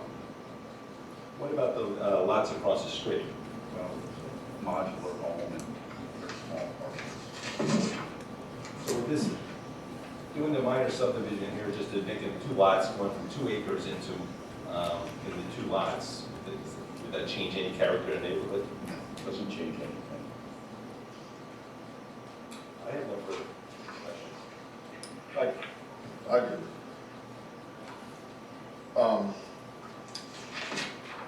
You have the names of the properties within 200 feet here, perimeter. I mean, have you heard from any of them about, have you talked to your neighbors about this plan? Yes. And what are they saying? Nobody's mentioned anything negative or just okay. I have one elderly gentleman across the street, I haven't mentioned it to him. He's pretty sickly right now, but he's very friendly, I don't think he had an issue. The other neighbor across the street, I don't know, and then I have another neighbor across the street and one next to me, and they both know what I was interested in doing, and they both kind of nodded their heads and that was the end of it. Can you put that picture back up again, where the red line? So that's your house. You say you talked to this neighbor right here to the left? Yes. And they're fine? Yes. And then on the right, there's looks like a neighbor or two right there? Those people actually don't know. I was told that they were relatives of the original owner of all of that property. Okay. Well, yeah, I mean, I recommend, letting them know. I mean, you're required to, they're gonna get letters anyway about the zoning hearing board, but, And there's a lot of people, I mean, I always feel like if you talk to your neighbor, my advice would be if you talk to your neighbor, you usually work something out. But if I getting a letter from the township and you're springing it on them, and a lot of people don't read things that the township sent. There is a sign posted on my property for the neighbors to see. Okay. All right, great. I just have a question. So if you keep that picture up, the resulting lot B looks to me like it's going to be a very deep and narrow lot. And you want the length to width ratio 3 to 1. It's Okay. off. So it's R40, so the width of the home that could be put on there would be 51 feet, right? Because it's 131. A home can be, we're proposing, let's say, 136 minus 30 minus 30. So that home could be about 70 feet wide if it wanted to. Okay, so that's a decent size. And then access to the property would be off of Springtown Hill Road. There'd be a driveway installed. And we would propose public water. The area is served by public water. The existing house is served by public water. So if this proposed lot is approved, we would serve that by public water. I know that this isn't really pertinent, but just for my own edification, are there any issues with sight lines? I know Springtown Hill Road is a bit windy. From what I see here, it appears to be straight. I know Mr. Gambosi's house has a driveway that's located here. I assume there's adequate sight lines there. Plenty of sight distance for 35-mile-an-hour speed limit. Thank you. So that's all I have. I'll make the motion. I have a couple questions, please. So I just noticed, so there's like a strange, maybe tan spot there. Is that just the garden or something? Or is there some other kind of? There was a garden at one time, and I mowed it over. I didn't know if there was some sort of structure there that would be kind of right in the middle of this lot line. And you said it's public water, but it's not public sewer there, correct? So we wouldn't know whether you could hurt That's perhaps the next for step. that? The subdivision process Okay. is the next step. This just gets us Okay. to the zoning hearing board. Once they would approve the variance, we would take the next step and see you again. I think that's, do you have any questions? Yeah, can you just reiterate again, what is the, and maybe our, we can get help from Mr. Cooker on this.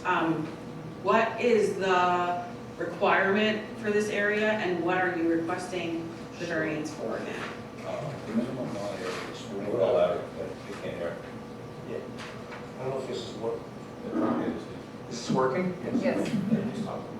Okay, the minimum lot area is 40,000 square feet, and the minimum frontage is 150 feet. Okay, and then what are you requesting the change to? Lot 1 would be 3,000 square feet, lot 2, 43. And lot 1 has plenty of frontage because it's a corner. Lot 2 would only have about 136 feet of frontage. So the second resulting lot would not meet our zoning regulations, and that's your variance request? That's what the variance is for. Okay, For width only. For width. It meets area, but it doesn't meet width. The existing property meets width because we have a double frontage with the right of way with the road, but it doesn't meet area. so then by having this particular variance, we would have two resulting lots that are non-conforming, is that right? Because one would be non-conforming for width, and the other one would be for air square footage? Yes, just like the next door neighbor, yes. So, and right now, the lot is conforming as it sits with just your house? Yes. Okay. So, I will say, I do have a concern with creating two non-conforming lots. And I say that not because I have any particular interest in your specific lot in your neighborhood, but I have to think about the entire township and our zoning regulations. And our zoning regulations have specific criteria that everybody has to comply with when they do development. And so, from my concern, is if we take a position on this, or we take no position on this, let me rephrase that. If we take a position to support you on this, it would be creating a precedent in our township that would allow other people to also feel like they could just come and change the dimensions of their lot to develop. And I wouldn't want to create a situation that the township would be placed in to be dealing with a situation where we have houses that aren't conforming or lots that aren't conforming. And I personally do also have a concern with the permeability of this lot for your septic. We have certain areas in the township where homes were built on very small lots or smaller lots, and they have a septic system, and the septic system has its life, and then we have a situation where there's no other place for those people to put a septic system to replace the one that failed or that reached its lifespan. And then there's the question of public sewer. So that's the other concern that I have in this situation, that we're going from a lot that is conforming to creating then two lots that would both be non-conforming. And I can appreciate mowing lawns. I grew up on 2.5 acres, and from the time I was 11 years old, I was mowing lawns. I was mowing my parents' lawn and doing all that kind of stuff. But I'm not sure that that would necessarily create a hardship for you to currently live in the home. And that's the other, my understanding, when we have a variance, we have to have a hardship that couples it. And if the hardship is that it's difficult to mow, I guess approximately, whatever you said, an acre, 2 acres, I'm not so sure we have the criteria legally on a legal standpoint of whether that's a hardship. But the dimensional variance is different than a use variance, and the lesson is lessened. So therefore, that's the purpose of the zoning board. So we make a presentation to the zoning board, the board then makes a decision, and then they move forward to the next step. So if it doesn't work, then it isn't going to happen. So you have to act on it once the variance, if it's granted, then you move to the next step. If it doesn't work, then you have a problem, it's not going to go anywhere. But then you lose the variance and it goes away. So the point is, you have to go through the step process. You keep talking about non-conforming lot. The one issue is all it is area, and this one becomes width. So it's not a non-conforming lot that all of a sudden we're going to shove this big, huge mansion on this small lot, and now it's not conforming. The point is, all you're doing is looking at a simple dimensional issue here and a simple dimensional issue there. That's it. So it's not a big issue. And therefore, then we look at the property next door, these properties across the street, their widths aren't there either. So there's nothing he's going to be, Mr. Gamboa is going to be able to do and spread this out throughout the township. But the zoning board listens to it on a case-by-case basis. And we're going to make a presentation, the zoning board's going to make a decision. Sure, and I do have every right to She's bring new and that. has trouble with logical thinking. She's new and has So trouble I with logical appreciate your thinking. position. But Jason, Thank you. I was the chair of the zoning hearing board, and I understand these issues very Jason, well. I recognize you. Typically, what this council will do is, in a situation like this, we'll take no position on something like this. We can either support it, we can be against it, or take no position. And my motion I was going to make, before I was interrupted by Ms. Ray, was I'm going to make a motion to take no position on this application. And all it does, it allows you to go to the zoning hearing board, and it allows the independent zoning hearing board to make this decision in consultation with their qualified solicitor as to whether or not this relief should be granted to you. That's my motion. And I'll second that motion. Okay, and Priscilla, do you have any comment? Thank you for the second. You're welcome. A non-conforming, so I think that's why I would. That cell phone tower next door. Yeah, that cut out at the end. You cut out at the end, Priscilla. But it wasn't an emergency call from the fire. I thought wording that up. I think she did call from the phone, it doesn't work. No, call a phone instead of whatever you want. Can you repeat that again? Did you just get off this meeting because you wasted everybody's time? I mean, I know she wants to get her check from the township, that's really important, but. I mean, Tell come her. on. Or, Please repeat.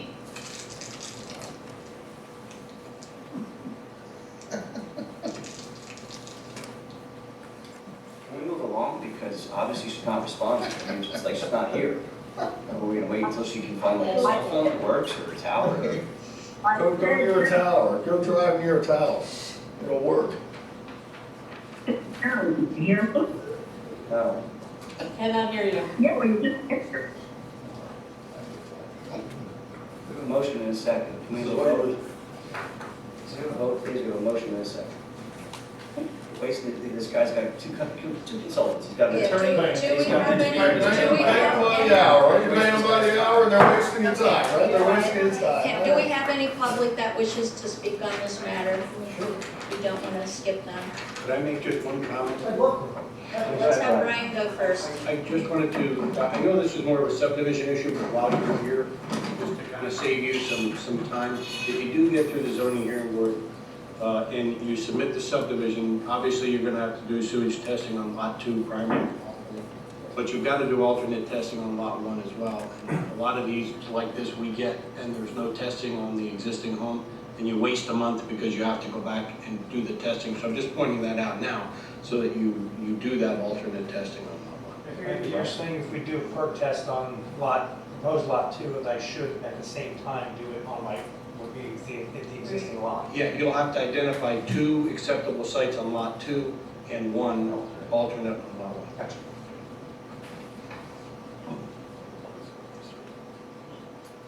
Okay, Mr. Gallan? Dave Boulan. Are sand mounds not allowed in this area, just in passing?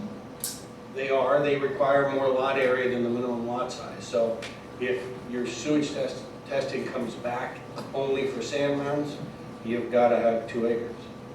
So that can govern the lot size as well. But obviously, that's just a feature of the subdivision. So you're not going to get that lot if you can't show that. But you should look at the sewage ordinance for these type of things. Good, clarifies that. Yeah, you have one conforming, one non-conforming, you'll have, I don't know, when you join them together.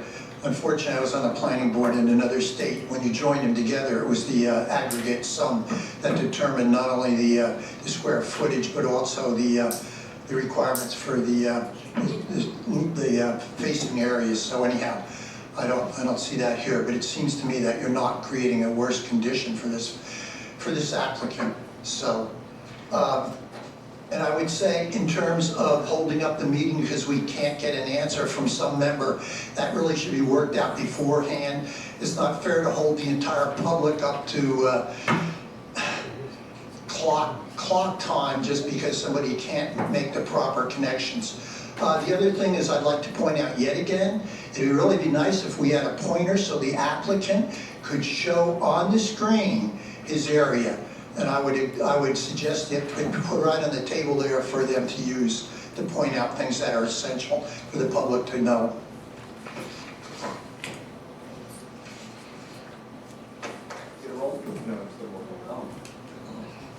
Hi, Kathy Pitchell Montgomery. Victoria, I just want to recognize your comments, and I appreciate them as being a member of the community. You're right, you have to make variances for any person that came up to the podium, so I appreciate your support.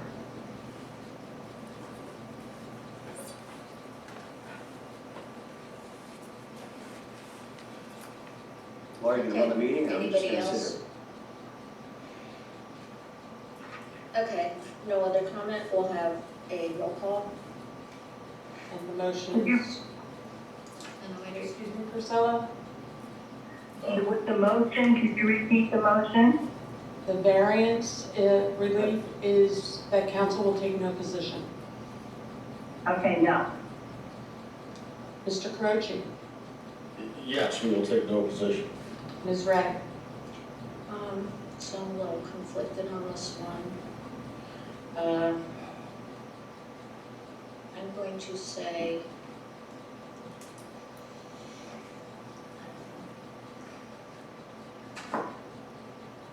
I don't really like the idea of creating non-conforming lots either.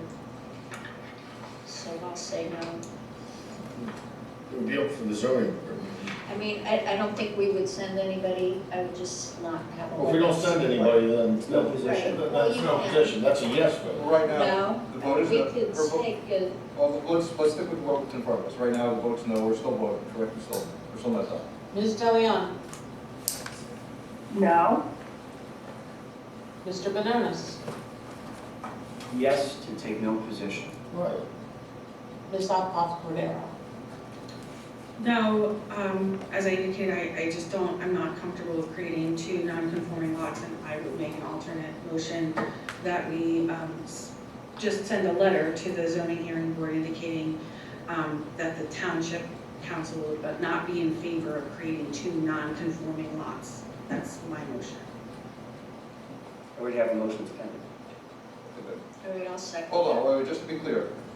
I think, The first motion made by Mr. Benonis failed 2 to 3. Oh, it did. Sorry, I misunderstood. so we have a new motion on the The new floor. motion was to send a letter to the zoning hearing board to express council's not being in favor of the applicant's request. It's specifically not to be in favor of creating non-conforming lots. That's my motion, is that as a But you as a have council, to, have to it has to relate to this. creating non-conforming lots. That's my If motion. we had a solicitor at all that knew what he was doing, it has to relate to this particular lot. You can't have to create a policy Right. for this. It's an application that is before us for two specific provisions of the zoning I think ordinance. what you're saying, and correct me if I'm wrong. You don't put words in our mouths, you can speak for yourself, Steve. Well, you're arguing and you're characterizing what you said. I'm trying to get clarification as to what you said. I know exactly what you said, I have 2 ears, I can hear. She wants the township to have a policy Respectfully, you of, always mischaracterize what I say, Mr. Benonis, so. No, I don't, I know when you defame me, I know when your husband gives me double middle fingers, You he said- goes me up and you down. said- I know it very clearly, I'm not All right, stupid. why don't we do this? she said, Could I ask Stay you on to, topic, please. could I ask you to clarify or restate your motion, just so we're all on the same page? so, My motion is to have the solicitor send a letter on behalf of council indicating that they are not in favor, the council is not in favor of creating 2 non-conforming lots in this situation. in this This situation, situation. she had to add that. So Thank you. She was, You're welcome. knew what she was doing, yeah, you're welcome. Okay, that's the motion. Now, do we have a second? That's what I will second that.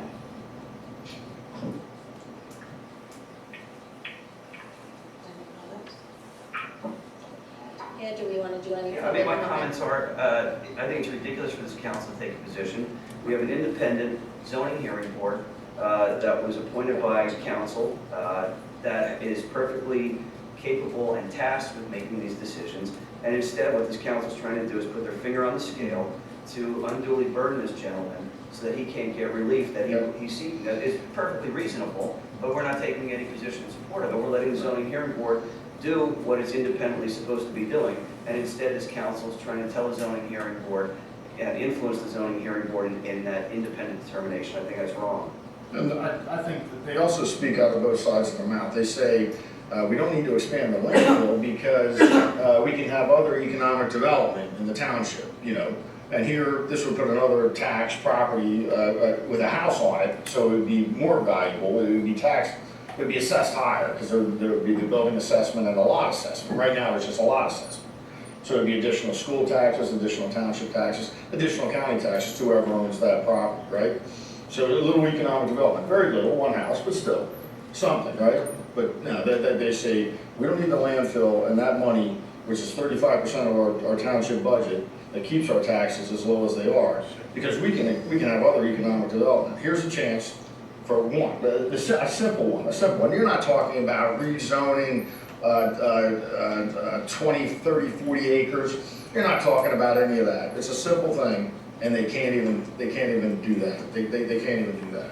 They speak out of both sides of the mouth. I would add that there's also the potential for earned income tax if you were to use a local developer, or builder who lives in the township, he's gonna generate income off of that. Well, the resident. Yeah, And the resident that lives there. And maybe he and his workers go to like a local business, and they buy lunch at a local business, which provides some revenue there. But they don't see any of this. There's no second, third order effects of any of I this. think- Money grows on trees, Okay, so they're gonna carry their trash away, it's great. You will.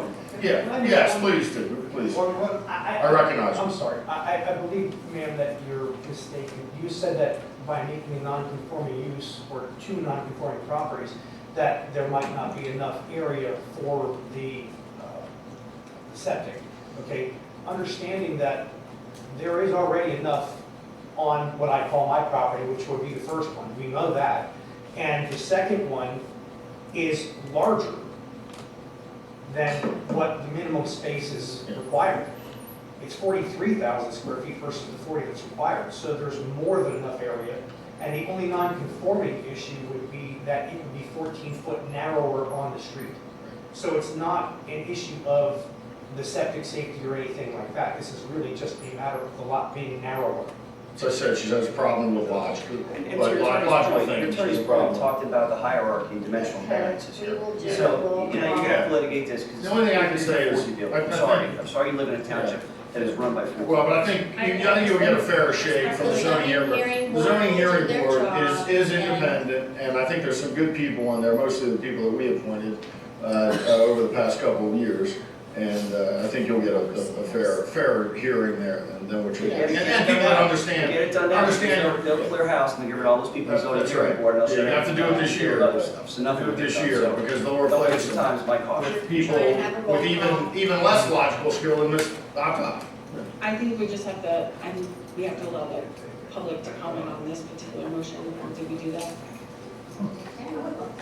try it before. Yeah. I recognize Ms. Slavin. Slavic, Lower Saucon Township. I'd like to say that it's funny because I'm pretty sure that certain people on this council are trying to skirt around a rule about the interim solicitor. Yeah. Is that correct? Yep. Right? You don't want to give him his information, you don't want, he can't divulge his information about his business. Am I correct? Yeah, he won't meet till soon. So skirting around the rules and the laws for the council members is okay. But we can't let this gentleman go to a zoning board? Right. Are you on the zoning board? Do you know anything about building houses or building septic tanks? Let him go to the zoning board. This is what you get, everybody. I know you're all on the side of them, the liberals, but this is what you get when you vote for liberals. This is what you get when you vote for liberals. If you ever want to, Why don't you be quiet, let her finish? if you ever want to do anything, this is a precedent. If you ever want to do anything on your property in Lower Saucon Township, this is the kind of fight you're gonna get. Remember that. Remember that. Let him go to the zoning board. It's not gonna hurt you to let him go to the zoning board. They are going to the zoning board. She can go, they're making a recommendation against it. I know Mr. Reddy doesn't use that gavel when Ms. Slavic's interrupted in their conversation. But God forbid, someone else gets up there. She can't do a gavel. Ms. Ray? Yes. Ms. Delion?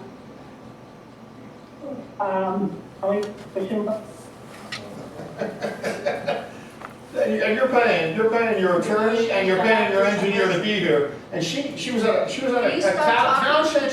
township paid, taxpayer funded trip to Hershey for the past 3 days. Stayed at the Hershey Hotel or the lodge or wherever she stayed, and she won't show up for a council meeting for you, sir. She won't show up, and you have to pay your attorney by the hour, your engineer by the hour, and she won't show up and vote. And she's getting paid. She's getting paid. for this. She's getting paid. With your tax She dollars. called in so she would get paid for this Ms. meeting. Delion? Can't miss a payment. Yeah. Get that government check. Mr. Benonis? No. Ms. Cordero? Yes, and I incorporate what I said before. My concern is that we would create 2 non-conforming lots. And that my issue isn't with your specific interests. It's about our zoning regulations, and if they have regulations for one property, they apply to everybody. Have you looked at the zoning regulations? Well, if you have complied with the zoning regulations, you would not be asking for a variance. And You know you what are, 150 and feet is versus, respectfully, I'm just providing my comment. okay. So my concern is that we have a situation of creating 2 non-conforming lots. So, And I heard with that you being use. said, I would like to continue speaking if I can speak without being interrupted. You just stop talking. No, I would like to. You interrupt, you always talk over me. But anyway, you'll be able to appeal the zoning, and you should say that. She didn't weigh on this particular property. She's voting as a policy on all properties. She's refusing to look at that, which is what she was asked to do, and what the zoning hearing board will do. But if you lose in the zoning hearing board, I think, her comments are grounds for appeal. I would ask the attorney who has more expertise in it than I do, because she's not weighing the individual property. She's just saying she's against this as a policy, not looking at the individual property. And you paid all this money to have an attorney and engineer here for this specific property, and she won't even give you a hearing on your property. She's saying, I'm against it no matter what. You didn't even have to come in here, sir. I'm against it no matter what. That's the logic you're using. That's the logic you're using from Mr. Attorney. My vote is If you get some yes in neighbors to favor come of and my support motion, this, and have some I think that my statements are informative. Please sue her Because individually. clearly they don't listen to the public, make the zoning hearing board will listen to the public. Because right now, there's nobody in the public that spoke out against this at all. Susie's running the meeting now. Oh, he's Not not Laura. 6 council. Not Laura. He's saying There's 6 councils. Victoria, you done, or do you have to? Who's running the meeting? I just, because I was interrupted, I Laura, I finished just my can't do it. statement that I'm not in favor of creating these particular. You said it 6 two times, move on. So yes. Mr. Carucci? No. Motion passes 3-2. Thank you. All right, and you will go to zoning hearings. And that was so the public's aware, he goes before the zoning hearing board and they make their decision. And that's what stands before, Okay. that moving forward. So we do not have ultimate say on it. Now she's an expert. Now she's an expert.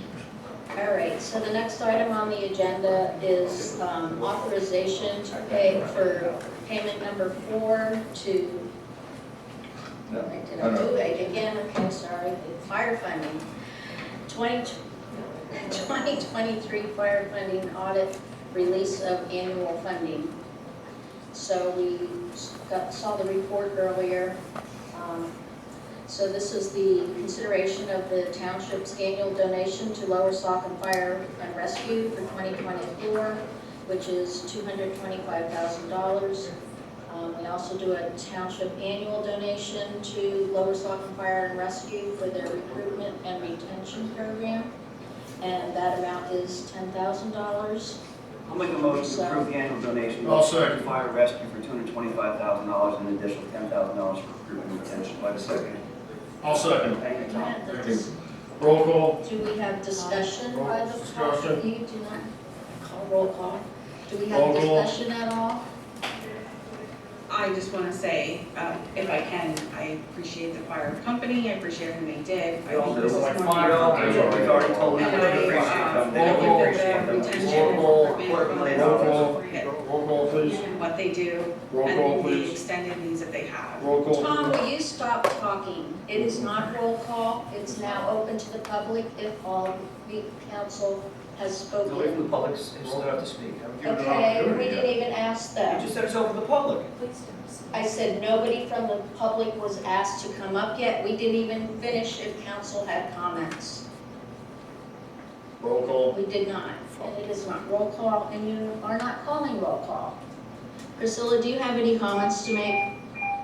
No, but I'd like to ditto what I said before, on the other agenda items, and they're much appreciated. Okay, thanks. I'd like to thank Priscilla for getting closer to a cell phone tower so her connection's better. That's fantastic. It only took. Do we have anybody in the audience that would like? Least you can do 2 for hours. township residents. Thank Poor you. thing. Attorneys and engineers to be here on the behalf. I just want to make a clarification just for members of the audience. Resolution 31, 2024, number 13 says, members of the audience may not address other members of the audience or argue, This isn't or on yell topic. back. This is not on topic. It doesn't matter, when he talks, it's never on topic. Or yell back and forth at This is on each fire other. funding? Are we talking about paying the fire company? I didn't hear fire service, I didn't hear fire once in your words. All right, let's do a roll call. Ms. Deliano? Yes. Mr. Benonis? Yes. Councilor Cordero? Yes. Mr. Carochi? Yes. Ms. Ray? Yes. Motion passes 5-0. Okay, next item on the agenda is the authorization for payment number 4 to CH&N Construction for the Easton Road Ball Field project. Township has received a 4th payment request from CH&N Site Construction for the Easton Road Ball Field project. The payment request has been reviewed by Hanover Engineering Associates. They're recommending the payment in the amount of $380,723.68. I'll make a motion to approve payment number 4 to CH&N for the Eastern Road Ball Field project, amount of $380,723.68. I'll second. Thank you. I'll Tom. second. Roll call. That's not how you do it. Do we have council discussion? We'll say Jason and Tom are no. Do you have anything, Victoria? Just had a question, or maybe, I'm not sure who has a question. I'm gonna ask it. There are some change orders in the request for this particular payment. What is the total increase in the change orders? If Ms. Phoebe can- $8,867.83. So just to be clear that the payment request is not only the additional amount that was budgeted by the township, but also includes an additional $80,000 due to some site issues, I understand, from water. So I don't know if Mr. Bucker could explain what happened there with the $80,000 increase. Yeah, what I'll just detail so council understands, the actual change order amounts, what we would conventionally consider a change order is about $65,000 the way that the contract works is that the township actually pays for any on-site testing that's done because we don't know ahead of time how much testing and how many times the testing is going to be done. So that amounts to about $16,000.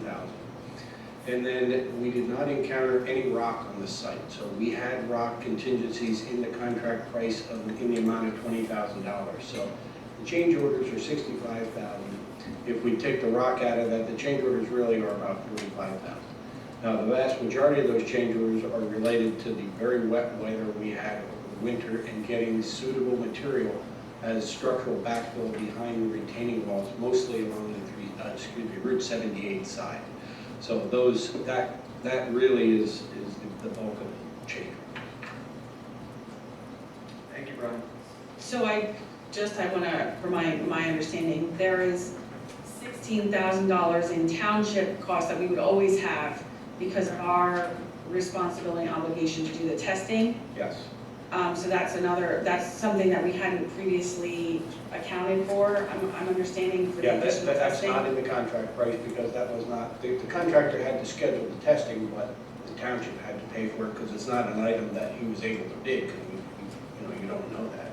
Right, so the township has its own costs on top of what we pay the contractor. I just want to make that clear. That's the $16,000, and then you said we saved some money with not having rock and not encountering any rock, but then ultimately there were the additional costs because of the wet area. Yes. 44,000. Did you say that was? 45 and change. Okay. And then just so I understand from the solicitor's perspective, in this scenario when there are change orders, do we have any opportunity to ask that the contractor come before us before they do the work on the change order, or is it customary that we get the bill after they do the work? You can ask the contractor to come before you, but from a legal standpoint, from a practical standpoint, you're often dealing with change orders on the field, meaning at the site, which require a fast decision, which require, I think traditionally in Lower Saucon, it's been reviewed by the engineer, and if it's an appropriate staff or the engineer, with consultation with the solicitor, will then move forward with the change orders, because you can't wait 2 weeks to make a decision on site. And in this scenario, these particular change orders, the site conditions and the necessity to move forward were the result of why we have this here now, right? Yes, and we do have an engineer on site. I don't want to say all 8 hours of a workday, because if they're just unloading a pipe, we're not watching that. But during all aspects of the construction, the engineer is there, and the discussion takes place between our engineer and the contractor as to whether a change order is warranted, and then I review that with the manager. Okay, thank you very much. I just wanted to provide the public that information that there is some increase in cost, but as you can see, we can't predict that ahead of time, but the cost is going up. All right, so, and I had a quick question then too. So would we say, are we past all the water problems now, the wet soil stuff? The bulk of the earthwork is done, and the retaining walls are done. So most of these change orders occurred during the construction of the retaining. I can't guarantee there isn't going to be another change order, but these types of change orders, hopefully now should be done. They did have to put in an under drain to hopefully correct this and protect the retaining walls, which we'll see on a future bill, but that really had to be done. Priscilla, did you have any comment? Nope, I'm good, thank you. All right, and I see Kathy's up here for public comment. Hi, I'm Kathy Pitchell-McGovern. I listened to Jason's temper tantrum 2 weeks ago about the tot lot. Are you gonna gavel her for attacking me, my character and the way I conduct myself? You're gonna control this meeting? You called me, Lynn Hill, and Andrea Witchin a jackass. You said, quote, "Where are all the jackasses?" Kathy Pitchell-McGovern, Lynn Hill, Andrea Witchin, because you're upset about the tot lot. So as a member of being a resident, I don't appreciate that. And second of all, I don't appreciate you telling me that I'm related to two members on council having no basis for it. I mean, if you're gonna come That's here, fine. do you only talk out your ass when you come to a council meeting, or do you do it all the time? there you go. That was classic. Yeah, I know, because you are too. You're a classy lady, so I talk to you the way you treat me. So what I really was offended about besides that was the fact that you failed to mention that you devalued everyone's home on that street first. You changed the zoning, you devalued their homes, and then you decided to put a ballpark there. And that is not something that anybody should What is your appreciate. basis for devaluing? You were not here at meetings where people came in and they were thrilled that the Actually, properties were I rezoned. And they were was. thrilled that they were rezoned because they're getting out from the boot of oppression of having warehouses across the street and an interstate highway in their backyards. So you're telling them, you're saying the properties are devalued, but yet I they're was under standing contract. here They're as under well, contract, and they've been offered and I values that remember are 20 to 30 to one 40% person greater than the appraised value. So what are you talking about? Not to do it. Again, Begged. Even in fact, I on was January here. 1st, Wait, I think we should let her in talk. January, Thank I don't. In January, That's her opinion, but this is. in public January, comment. in January, Ms. Ray proposed that we zone Eastern Road back. And she hasn't brought it up since because of the public outcry. Ms. Ray said in early January, I think one of the first meetings in January, that she wanted to rezone Eastern Road back. And she hasn't brought that hasn't been brought on a council agenda. And It Mr. hasn't been brought was back. telling me that I devalue those Because all properties. those people came in and wrote about Actually, it. Their home values went To my up. point about talking out of your ass, okay, to my point. Twice. That is twice, I'll say it 3 times. You're here talking out of your ass. You did it about when I was, you said that I was related to other people on council, which is insane. I mean, ma'am, it's insane to suggest that. About the code of conduct that we. You're here to suggest this? Now, You have no credibility. Valued their home. There was one person here. It was related to a center. We know that.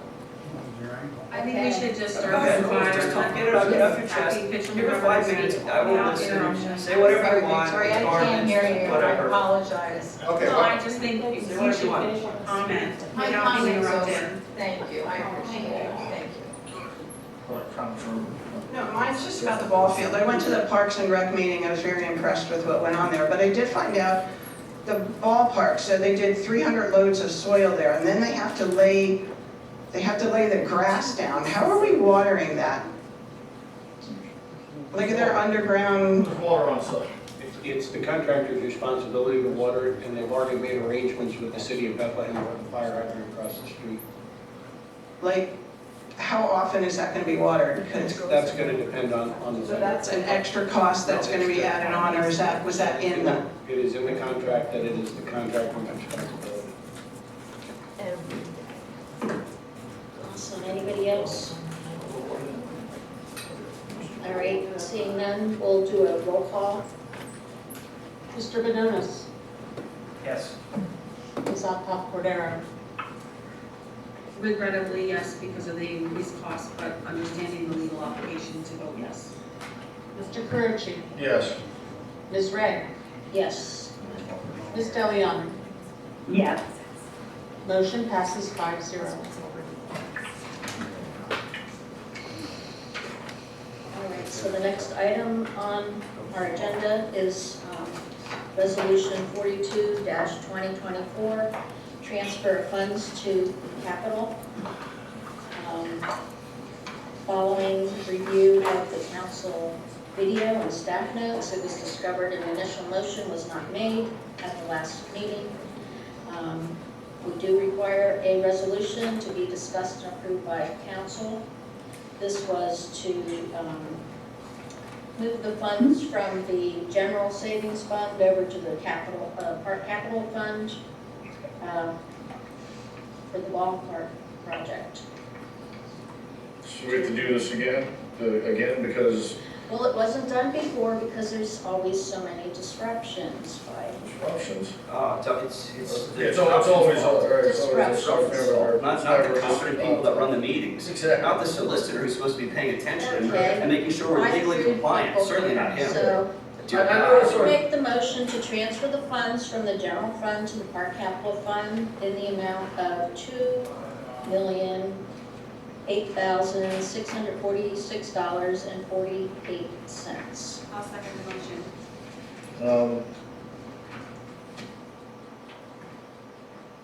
I still don't understand why we couldn't have done this at the last meeting and why it wasn't done at the last meeting. We have a solicitor who's asleep at the wheel. I think he's double billing us down there, but I'll leave that for someone else to talk to. It's always on his laptop. And, charging us $180 Is this an your hour. comment regarding this And, motion? Yeah, and why it wasn't done last time. All right, that's it. All right. I'd like to be heard. Yeah, I recognize Jason. Thank you, Tom. I'm looking at Mr. Gutsuzi's resume. I don't see anything on here where he, touted having any credentials and missing items like this that should have been brought to our attention and addressed promptly. I think it's unfortunate. We talked about his conflicts that he has with Hellertown. We talked about the knowingly inaccurate budget that was published and approved while he was our interim solicitor. We talked about the illegal budget. We talked about the secret executive committee topics None of this is on this that fall topic. within the purview of the Sunshine Act. Those meetings that took place back there, we tried to talk about non-personnel and non-litigation matters. He refused to identify who he was negotiating with in Hellertown. He was trying to negotiate a settlement using taxpayer money. And he missed this motion to transfer funds, so what's he doing? What's he doing? I mean, you appointed him as the interim solicitor. I'd like an answer as to why. I think the public deserves an answer as to why. We're now talking about this again. Township staff had to identify this. Township staff had to take time and energy to put this together. Why wasn't this dealt with in the manner that it should have? He tries to run the meetings, why didn't he do it? I'm not gonna get an answer, I know I'm not gonna get an answer. It's your disruptive behavior. No, it's not disruptive, it's a Yes, legitimate it is. question as to why That is this why it wasn't didn't dealt with. get It's done not at the disruptive last behavior, meeting. Do it's we a have any question. public Why comment on isn't he this? doing his job? Why Do we isn't have the any council public president, comment? who can't even get to a meeting, who'd rather be Okay, somewhere well, else? we've had other Why can't she actions pay here. attention to these things and make sure that they're handled properly? I'd like to know that. Happy for roll call. Kathy, were there any ramifications from not transferring this money? I mean, obviously, funding had to be delayed, right? Legitimate question. Legitimate questions, right? Not at this time. Not, well, okay, we're dodge that bullet, let's hope we don't have to do it again. Why don't we let Mr. Gutsuzian double bill us? He's doing his work on his laptop. +1 478 215 2814. Charging the township $180 to attend these meetings, and then we don't even take a vote on a motion. I guess we're getting billed at half rate all the time. I'm sure the taxman won't pay half rate. We ready for roll call? I think we need public. Do we have any public comment on this resolution? Okay, seeing none, then we'll do a roll call. Joe, right I there. see one right there. You're always trying to show them. Yeah, I guess I'm really surprised here. Look, you got a great staff here. Not to have these things appropriately and timely on the agenda, I complained about previously, okay? Your staff is super. You just got to give them a little time.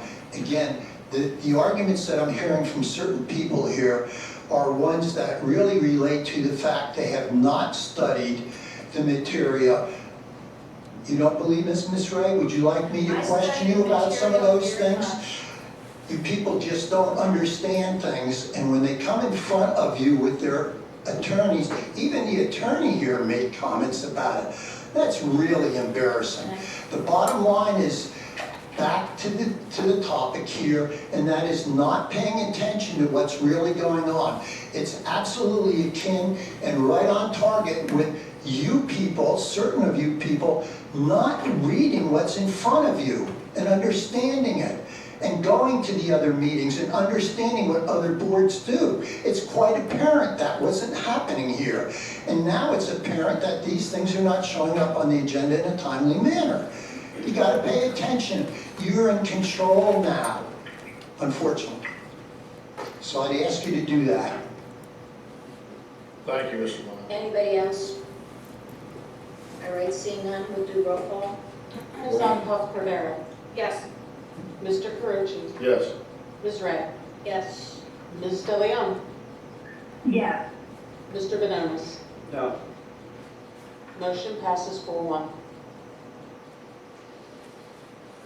All right, next item on the agenda is acting township manager salary. Council would discuss the additional compensation for our acting township manager. Kathy has been assisting us with the manager duties in addition to her finance director duties since Mark's resignation. And we feel it's appropriate to pay her an additional amount to compensate her for her assistance in this matter. We thank her for all the help and all the work that she's doing. I would like to make a motion to approve Kathy Borman's prorated salary in the position of acting township manager, which would be set at $135,795.20. I'll make a motion to Which approve is Kathy Mark's Borman's prorated salary. salary in the amount of, There's one motion on, there's a motion. Retroactive to the March 28th. Yes, second. I second. I'm still talking, retroactive to March 28th, and effective until a full-time manager is appointed. I'll make a motion to approve Kathy Borman's prorated salary in the position of acting township manager, which would be set at $150,000 per year. The That's basis not for the my. motion that's on the floor. The motion I'm that making you, my motion. There's no second. you have to have an opportunity to provide a I'm second. making a motion. It doesn't work that way. You know better, it doesn't work that I'm way. making a Is motion. there a second on, is there a second on the motion on the floor? Yes, I second that motion. Okay, now we can have discussion, because we all know the rules and we all know how it's supposed to be done. Now we have discussion. Yeah, I think you're gouging. I think this motion is designed to harm Kathy. Kathy's doing multiple jobs. She is the assistant township manager. She is the director of finance. She has jumped into this role without hesitation. She certainly didn't request this role. And now she's acting as the township manager. So she's serving multiple roles. The township residents and taxpayers are getting benefit from her in this role, but yet this council is attempting to underpay her for the service that she's providing. She's doing the role of 3 positions, and they're intending to pay her for the role of 1 position. I think she's worth more than that. I think that this township council should recognize that she's worth more than that. Certainly the residents of this township recognize that she's worth more than that, appreciate her willingness and ability to jump in and keep this township afloat despite all of the nonsense and incompetence of the majority of this council. So I think it's appropriate to set her salary at $150,000 a year, prorated, effective back to March 28th, and until a new township manager, a new permanent township manager is selected. And I hope that this council would consider her as a permanent township manager, certainly in light of her competency, and also to take into account her willingness to jump into this role to keep the township afloat when it's totally rudderless because of the incompetence that we have on this council. Yeah, I agree. I mean, I think she should be paid more. 150,000 is fine with me. But she's doing a great job. She always has done a great job. And you know, I would hope she's seriously considered for the permanent position, because I think she deserves it. She's more than capable of handling it. And also, the best that we can do, and I don't mean that as a slight to her. I mean it as it's a challenging position, and I don't think it's for anybody, even people with a lot of township managerial experience under the current rudderlessness of the council.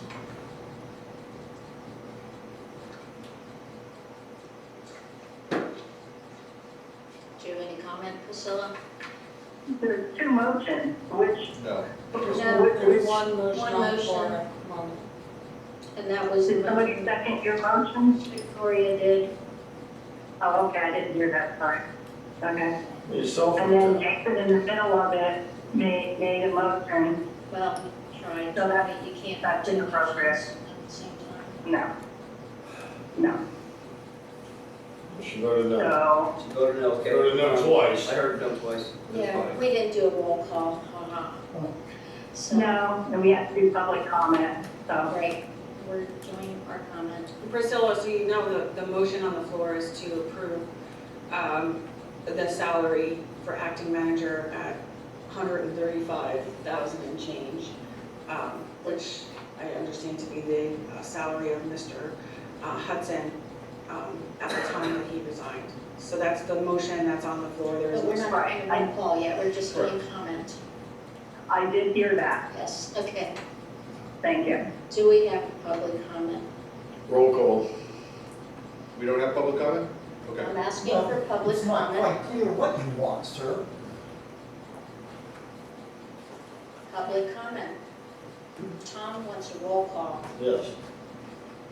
Well, are you not the president, the vice president in charge of this? Yes, and I called for public comment. Thank you. Can I speak? Yes, that's Dave why I said. Bland. And yes, I would say very simply, if you want her to leave, you give her 135. If you want her to stay, you give it 150.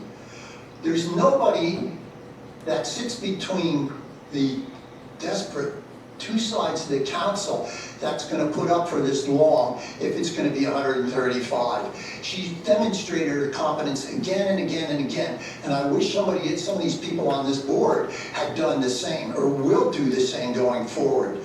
So yes, that's my comment as a member of the tax-paying public. And Mr. Hudson left for a job that pays $160,000 in Hanover Township. So, and they didn't have a solicitor here. He's got a solicitor in Hanover Township. When Link left, he was still. That's your speculation, right, Tom? No. Well, I can confidently say that if Link Treadwell was still our solicitor, Mr. Hudson would still be here. I can confidently say. I don't agree. Is there anybody else in the public that has to make a comment, would like to make a comment? If not, Kathy asked if she could make a comment. I truly appreciate council providing this or offering this, but I do have a small request. I would like to recognize Mrs. Wertheiser and Mrs. Schneider, because they have done, I couldn't do this without them, and they've taken on additional workload in many respects, and if council would be inclined to consider reducing the amount that you would be prorating me, so a certain amount can be given to Mrs. Wertheiser and Mrs. Schneider.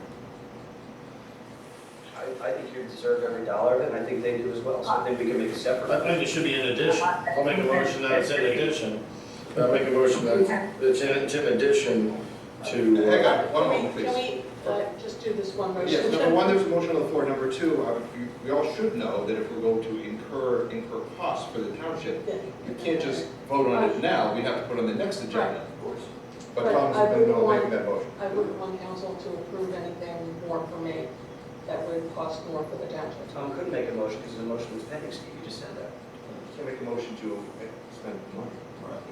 There's a motion that's pending to be voted on. He can't make a motion. You wouldn't allow me to make a motion. You wouldn't allow me to make a motion when I tried to. You're absolutely right. There's two reasons So why there's I no reason to couldn't. point that out to me. Well, there's two reasons why I couldn't do it. I pointed out both of them. All right. But anyway, the motion, so I think what Kathy is saying, if I may, is Kathy is suggesting that, correct me if I'm wrong, you'd rather not have council make a decision on this today, but look at both you as well as other people and bring this back together and consider it then. Is that what you're saying? If that's the way that needs to be. Or handle you, That's. Yeah, I'd rather handle Kathy tonight and then put on the agenda consideration of Stacy and Carol and compensating them at our next meeting. I mean, why can't we just,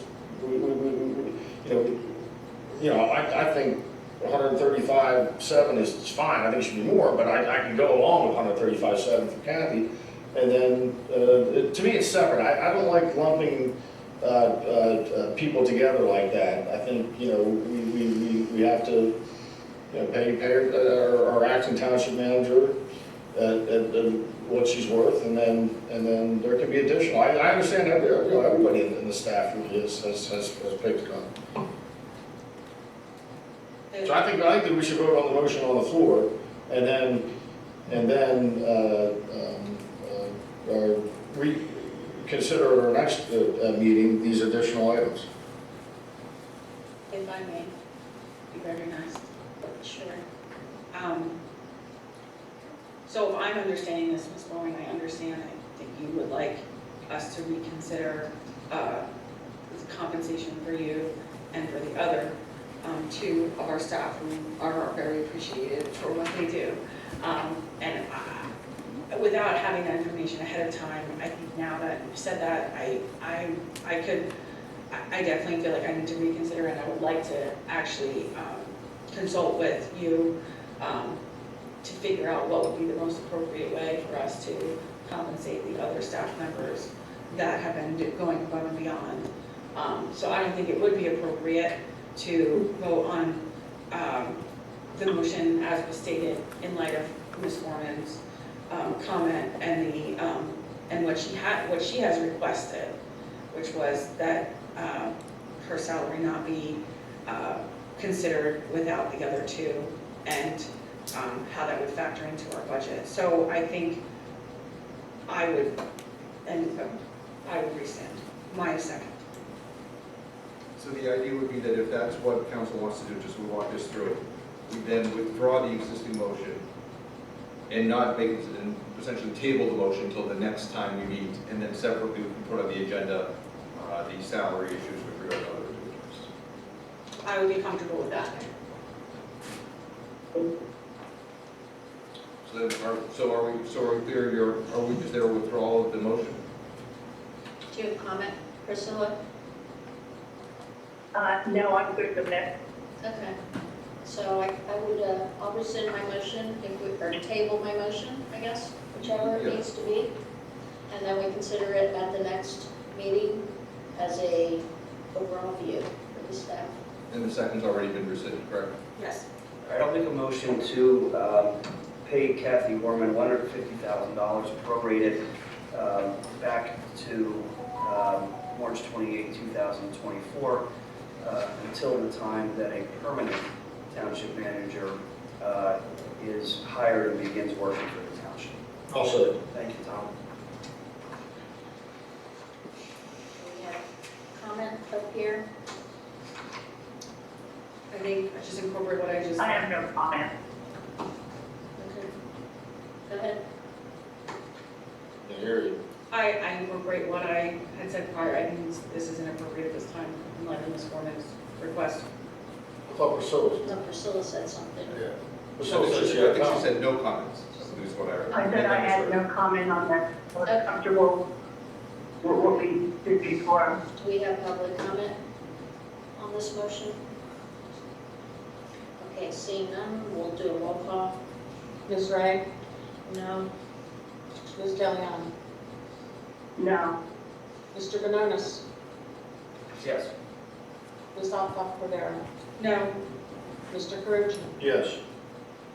Motion fails. All right, Kathy, I'm sorry that they don't value you as much as you should be valued.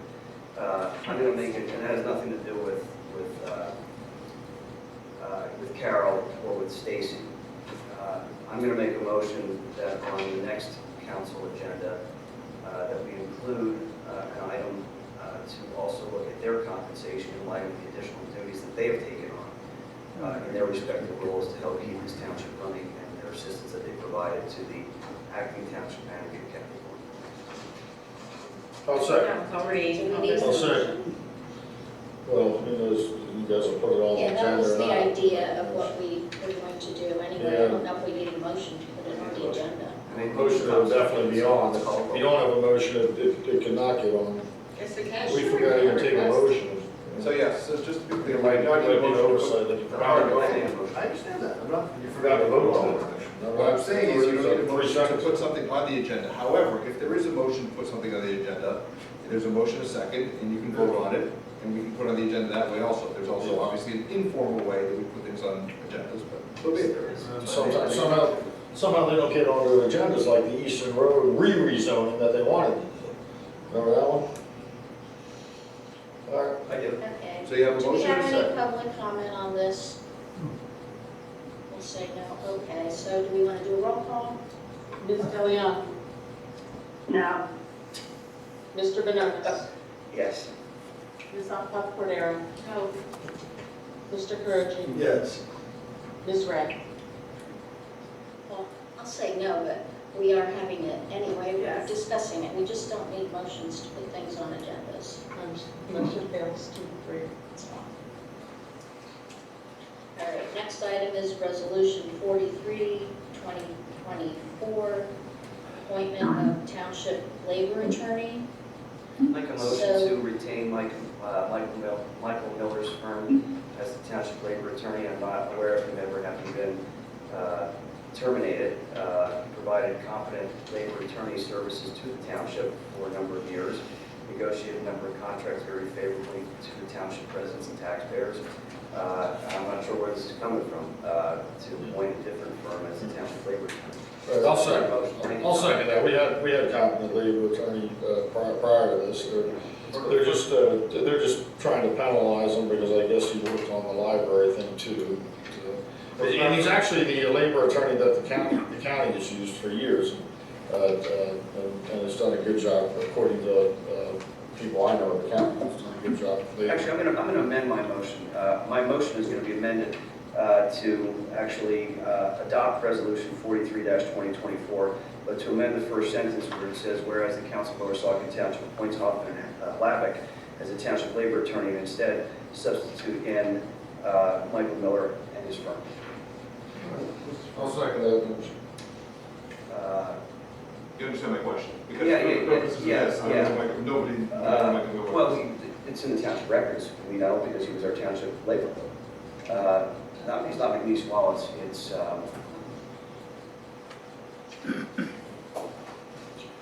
don't think we have a resolution. No, we don't, and that's concerning with Mr. Gitsuzian hanging around the offices because of the things that I've heard.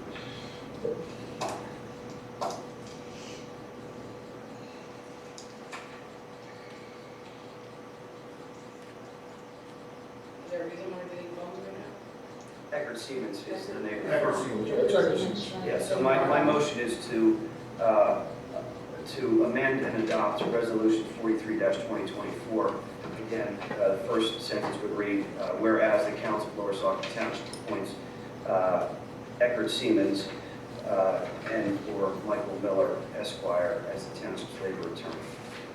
And also the second sentence would also be amended to reflect Eckert Siemens and/or Michael Miller, Esquire, as labor attorney. Do I have a second on that? I'll second. Thank you. I thought I already did, I'm sorry.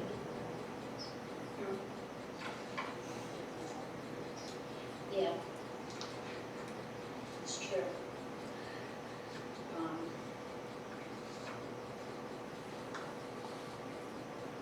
Yeah, so we can have our discussion then, and that is correct that their rate was different. I believe it was a lot higher, if I remember. What was it? I don't think so. And I think it was lower. $290 an hour. And there's value added in that because he's efficient, he understands the township personnel and the issues, there's no need to get up to speed on the issues, so there's value added. And I know we did, I remember in that deal, he would not charge for travel time. Do they charge for travel time at $225 an hour, or where are they located? I think they're a lot closer than Harrisburg. Yeah, but where are they located? Take Allen now. Okay. Pretty close, and Boulevard downtown. So now that's over to council discussion on It's this. actually, I think South Whitehall Township, not Allentown, but. Yeah. Is there anything for council on this? No, Victoria just said it, she just referenced it, I'll repeat it because she mumbled it, that he charged us too much for the library litigation, and that's why she doesn't want him hired. I think we're at public comment then? There's no more? Has nothing to do with him being a good labor attorney. So she's not trying to hire the best labor attorney. We had a very good labor attorney. She's trying to punish our labor attorney for his actions in the library litigation. So again, she's putting taxpayers at risk. We had to find a labor attorney, but it's not about that. It's about politics. That's why we don't have our solicitor here, Mr. Treadwell, is about politics. That's why we don't have our township manager, Mr. Hudson, because he left because of Mr. Treadwell not being here to have his back and to settle all this stuff. And again, it's this Democratic majority playing politics. I don't know what the political inclinations of Mr. Hoffman or Havlick are, but and it shouldn't matter. It shouldn't matter. It's the fact of the matter. But I'm sure they know. I'm sure they know. I'm sure we don't. Public comment, I believe, so. All right, does anybody have comment? Sure.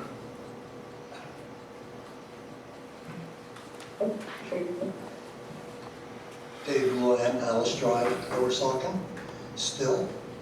Yeah, if that's true, Eckerd Siemens was part of the HAL library scenario, and you don't want to rehire him, that sort of does speak. I have not heard anybody say about whoever is getting replaced currently that is in the position, why you do not like them and why we should replace them with somebody else. And it would really be nice to know, aside from a few dollars, or whether it's travel funds or not, why you want to replace this particular firm, aside from the fact they were opposed to HAL, and did that work? And yes, I'm going to speak about HAL a little bit later in the public section. So I would like to have the nays tell us why this firm is not capable of doing what they have been doing, apparently very effectively. I'm sorry, you going to sleep? You okay? Miss Ray? Okay, got your attention. Thank you. For the bottom line for the rest of the years, okay? Let's understand why they're not good and why you need to get rid of them. Crickets. Yeah, they want. Yes, and this is for labor attorneys specifically, so it's nothing to do with the library or those cases. But he asked why do you want to replace it? Why do you want to replace it? That was the Yes. request. That was the question, why do you We're want to doing replace the it? roll call. Roll call for, When I call. Stevens. Mr. Benonis. Yeah, oh yes, sure. I thought they did a Ms. great job. Cordero. No. Mr. Carucci. Yes. Ms. Ray. No. Ms. DeLeon. No. 2-3. Never change the spots. Okay, so I make a motion to approve Resolution 43, 2024, as it is written, I'll second it. to appoint the labor attorney for 2024. Ms. DeLeon was president of council, and Michael Miller's firm, Eckerd Siemens, was hired. She hired. Okay, so is there a motion made, and was there a second? Second. Okay. Council discussion, I think it was over. What are the qualifications of these attorneys? This letter was It's in in the the packet. No, I mean, it's council discussion. Yeah, if you read your packet, the information is in here. Yeah, I'm looking here. It So says- there you go. Here's what it says. It says Steve Hoffman has experience handling various commercial disputes. He represents employment discrimination harassment cases. He's litigated restricted covenants and trade secrets. He represents clients in insurance defense litigation, auto accident claims, slip and falls, assault claims, construction site accidents. He's defended manufacturers and retailers in products liability cases and governmental bodies. He's represented doctors, lawyers, and other professionals in malpractice claims. I mean, that doesn't sound like labor law to me. It sounds like a guy that's a jack of all trades. And I mean, he's certainly a competent lawyer in the matters that he handles, but I mean, we're going from a guy and a firm that had a discrete practice that was focused on labor law, that serviced this township, to a local attorney whose name just magically appeared here before us, who represents a lot of different types of cases. That's just one of the two attorneys. I didn't get into the other one. So, Michael Miller negotiated our last police contract, which was a 5-year contract that everybody seemed to be happy with, and our last non-police union contract, everybody seemed to be happy with. He negotiates contracts for the county, but they want to go with somebody with no experience, which is right in line. Again, it's a political, just like they went with Mr. Good Susie, who has no experience as a township solicitor, because he was a political hire. The same thing. It's all about politics, not who can do the best job for the township and for taxpayers. We have a solicitor with no township soliciting experience at all.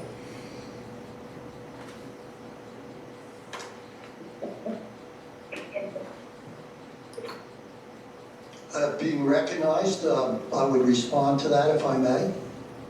Did you have a comment, All right. Priscilla? That was rude. No, I'm good. Correct, council discussion. I think he's appropriate. I think it was nice of him to send in the letter of interest, and I had the opportunity to review his credentials. I understand the firm represents multiple entities with respect to their union and non-uniform labor issues. Township? Which townships do they represent? They are, I believe that the firm represents Lehigh County. You believe or are you sure? So it's my understanding. So that's what I'm saying. And I think it would be appropriate. I think at this time I have not seen anything from Edgar Siemens, but I do want to point out again that in this particular interest, we're looking at $290 an hour for Edgar Siemens, which is the firm of Edgar Siemens, not a specific person. And then we also have this, that was what it used to be, and now we have this firm who's, from what I can see, is very highly qualified at $225. So I'm in favor of this. Right, but you understand that $290 an hour and then $225, whatever we're giving this, these guys, it's peanuts when you're talking about these are the guys that negotiate our police contract, which is 5 years for 16 officers. We're talking about millions of dollars, millions of dollars. And you want somebody good to do that. You want somebody knowledgeable, somebody who's done that many times. You've even told us whether you know they do labor for Lehigh County. You said they do some work for Lehigh County. What type of work?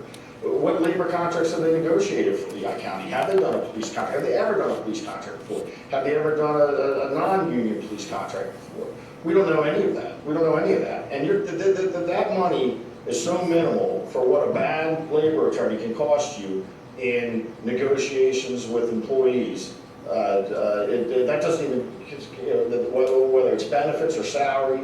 And I remember, Jason can talk about what we went through the last police negotiations, because Jason was liaison for that. But Deckard Siemens had all of this information from around the state, what departments our size, smaller, larger, what they were paying, what the cost of living was in the area, all of this information, so that when we started negotiations, we knew exactly what kind of range we would have to stay in. And you know, I'm not sure you get that out of this two-man shop here in South Whitehall, I think, Jason? They're in South Whitehall. Yeah. So, I mean, yeah, I'm trying to understand. I mean, he's being sold to us as being local. He's in South Whitehall, which is the other side of the valley, and yet we were going to have a relationship with the library that was right down the street, and God forbid that be in Lehigh County.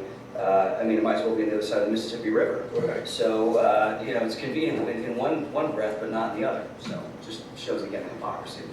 we know not. They're either not telling us about these guys on purpose for political reasons, or they're just they don't know, and they're incompetently hire somebody which they don't even know whether they've ever negotiated a police contract or any other type of contract with a union. They have no idea.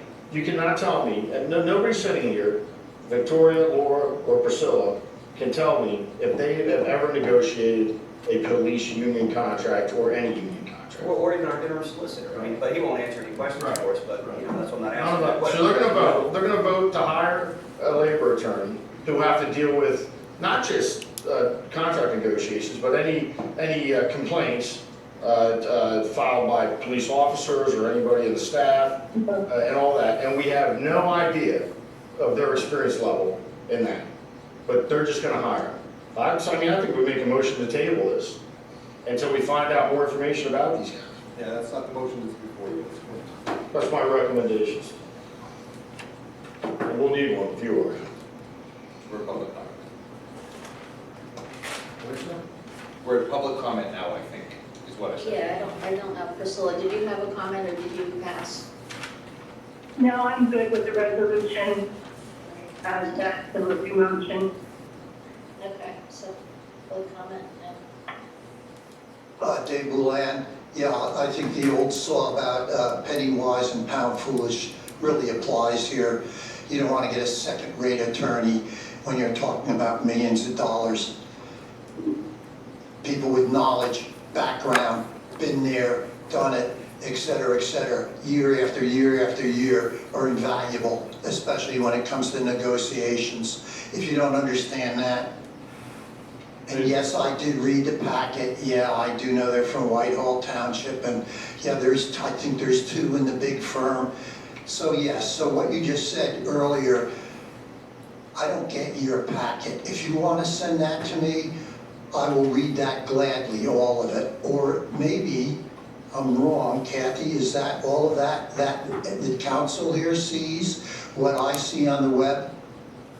There's some executive material that is not presented to the public due to the information that's on there. Good, I trust you. As far as not seeing the executive material, I think that's perhaps worse, all right? Now, I also saw that this fellow does litigations.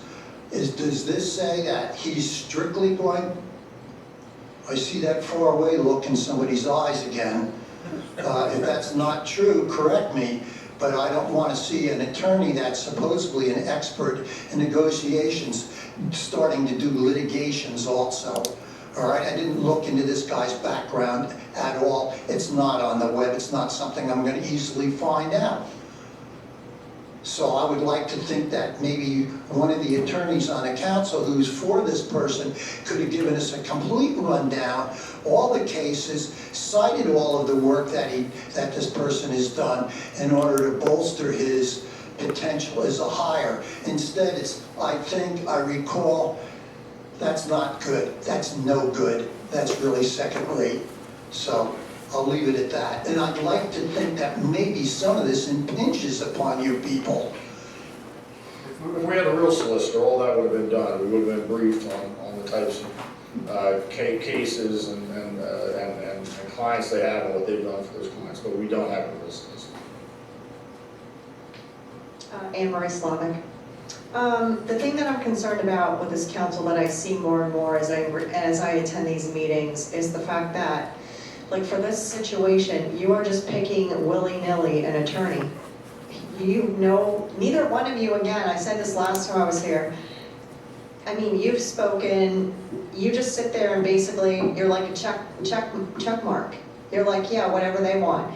So the question is, who brought this attorney to someone's attention?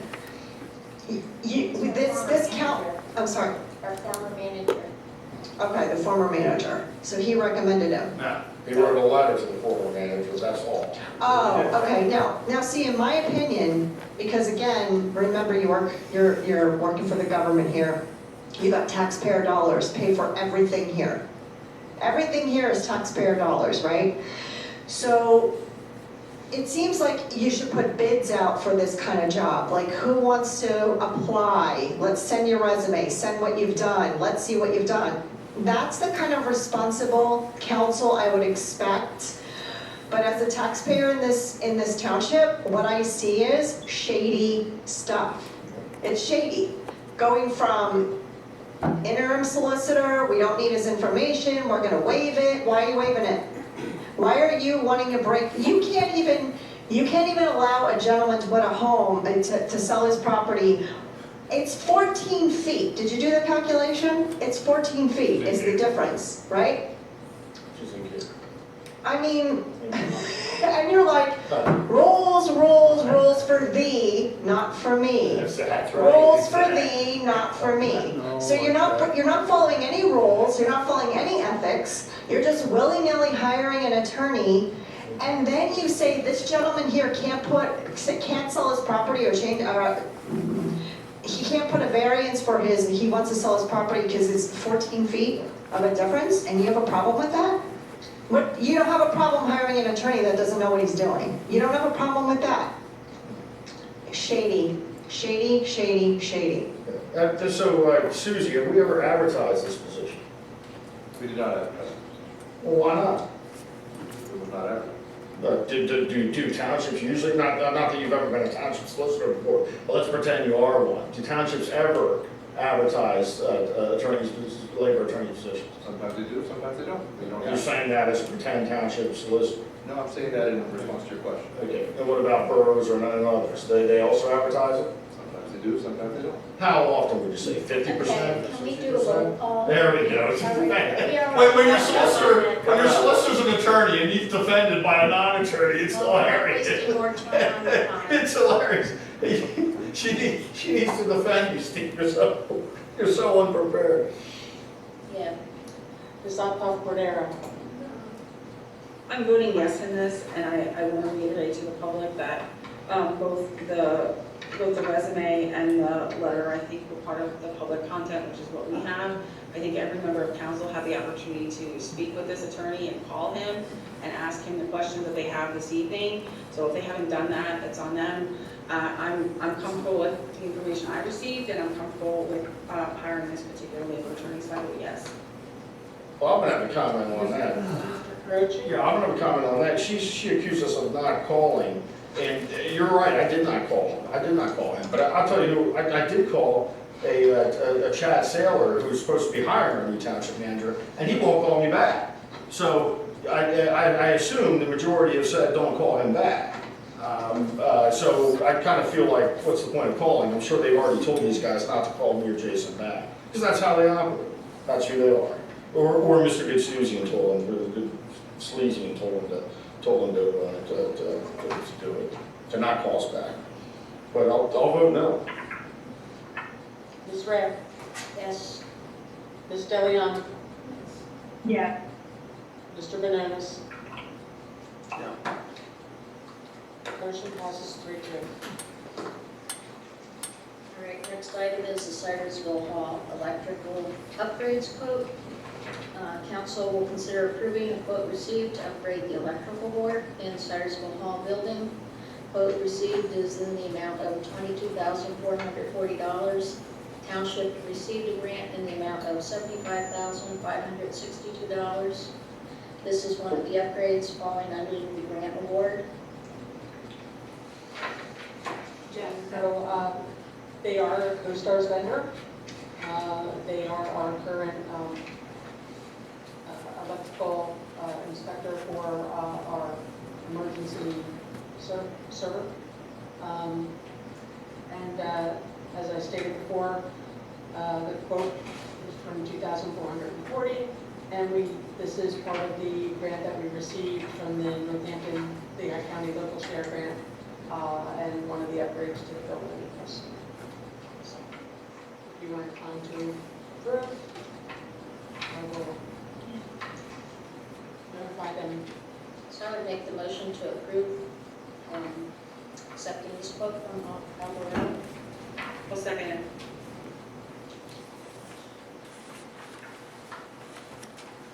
Any other comments? Any public comment? Roll call. Public comment? Nobody came up. There's no public. Did you have a comment, Priscilla? Sorry, I skipped you. No, I'm good. Okay. Mr. Carucci? Roll call. Yes. Ms. Ray? Yes. Ms. Deleon? Yes. Mr. Benonis? Yes. Ms. Alcock Cordero? Yes. Motion passes 5-0. Next item is the special event application, Saucon Valley Conservancy, Hellertown, for the Hellertown Lower Saucon Heritage Day. We reviewed a special event application received from the Conservancy for Hellertown Lower Saucon Heritage Day, and the event to be held on Saturday, May 18th at the Heller Homestead. Does anybody have any discussion? Yeah, I have a question about this. My question is, and I think this is certainly a worthwhile event, but my question is, why is it called the Hellertown Lower Saucon Heritage Day? Why is it called the Lower Saucon Hellertown Heritage Day? And I ask that because historically this area was originally Saucon Township. Saucon Township was established as part of Bucks County in 1742. Again, Saucon Township, not Hellertown Borough. 1750, the population was 350 people. Saucon Township then became part of Northampton County in 1752. And Saucon Township was divided into upper and lower Saucon Townships. So again, that goes back to our relationship to Upper Saucon Township, historically all the way back to 1753. Upper Saucon then became a part of Lehigh County in 1812. Priscilla, you may remember that war. South Bethlehem used to be part of Lower Saucon Township, but that split off in 1865. And most people may not know this, but Hellertown was part of Lower Saucon Township until it decided that it didn't want to be part of Lower Saucon Township until 1872, apart from wanting our money. So when you look at that history, it's a question to me as to why we're not recognized as being first, because historically we were first. Maybe when if we approve this, I think I'd like to add an inquiry as to why we don't recognize Lower Saucon's deep roots in this area and history in this area. Because these three are in pocket of Hellertown.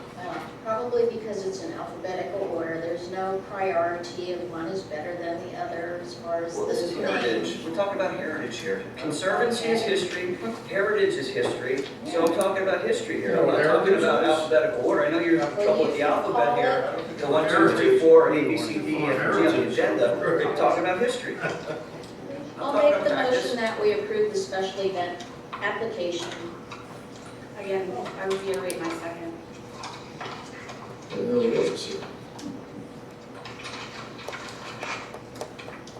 you have any comment, Priscilla? No, I'm good with it, approve it. All right, do we have public comment?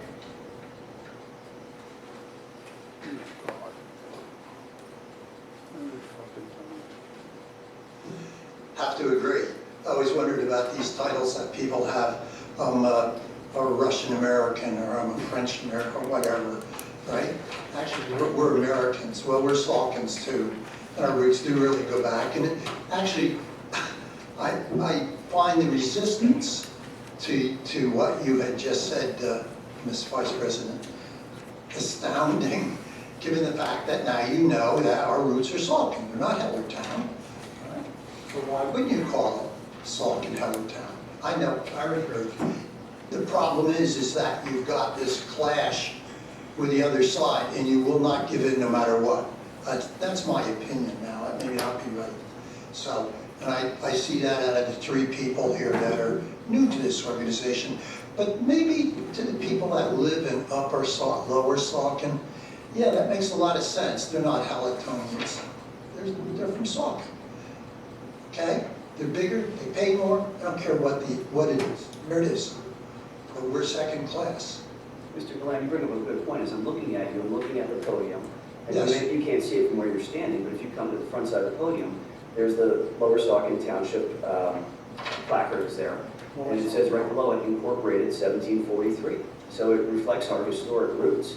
And that's all that I'm talking about here. Yeah, We broadcast it right here for the public to see, but yet we're not willing to stand behind it when it matters most. Well, does that mean then that we're going to become Hellertown? Is that the drive here? They're right. They're right. They love that. Going to be? No, they just want to fund it. They don't want to become it. Okay, that's neither here nor there. Maybe you ought to think about that. A lot of people, my phones are starting to really ring off the wall. It's really great. Yeah, I still have the crack phone on the wall. I'm old and I can't afford anything more. It's your taxes, right? Okay, well, I'll just say we did not name the event, and there are both Hellertown and Lower Saucon organizations involved in running it, so it is at both areas. Excuse me, can I interact for a minute, or? They're really vertical. No, he didn't use his full 5 minutes. He didn't use his full 5 minutes there. Okay, well, I did, let's go away. Actually, it might be enjoyable to have a little two-way dialogue instead of a one-way dialogue, okay? So perhaps we could talk about that and ask the following question. Do we have other events that we are with Hellertown in where it's known as Lower Saucon / Hellertown? Do we see that? No, nothing. I don't think this isn't our event, this is an event by the applicant. So The who's, the applicant has their name. We don't have any control over what they name themselves. Even the library is a This Hellertown isn't our area event, this is library, an not, application to use, to get approval from the township to run their independent event. so it's called the Hellertown area library, not the Hellertown Lower Saucon Library or Lower Saucon Hellertown Library. That I Even though understand. historically we provided most of the funds. but what I'm saying is, if we just let these things go, we cease to exist, in effect, okay? I'm talking to I you, would disagree with you with that. Again, this application comes before us, the applicant creates their name, it's not our job to tell them how to name their event. Our job is to review it and to decide whether it's an appropriate application under our guidelines. excellent. So why don't we then suggest, hey, you're asking for our approval, how about we switch the name around? That's all. I don't think that's really hard. Hey, you guys want to have, close relations with them, let's see what they might do for us. Just a simple thing like a name switch. It's a suggestion. All right, let's have a roll call. Ms. Ray, Yes. Ms. DeLeon. Ms. DeLeon, Yes. Mr. Benonis, Yes. Ms. Cordero. Yes, I want to thank the organization for bringing this before us. I think it'll be a wonderful event. I'm proud to support it. Mr. Courage. Yes. Motion passes 5-0. Make a motion to direct the township, the acting township manager to write a letter to the President Pro Tem of Saucon Valley Conservancy, Roger Jerzak, bringing to his attention the historical timeline that I just provided in my comments, and inquiring as to the name of the Heritage Day, and ask as to why it is named that way, and whether Lower Saucon's historical primacy and significance to the area would make it more appropriate to name it the Lower Saucon Hellertown Heritage Day. I'll second that.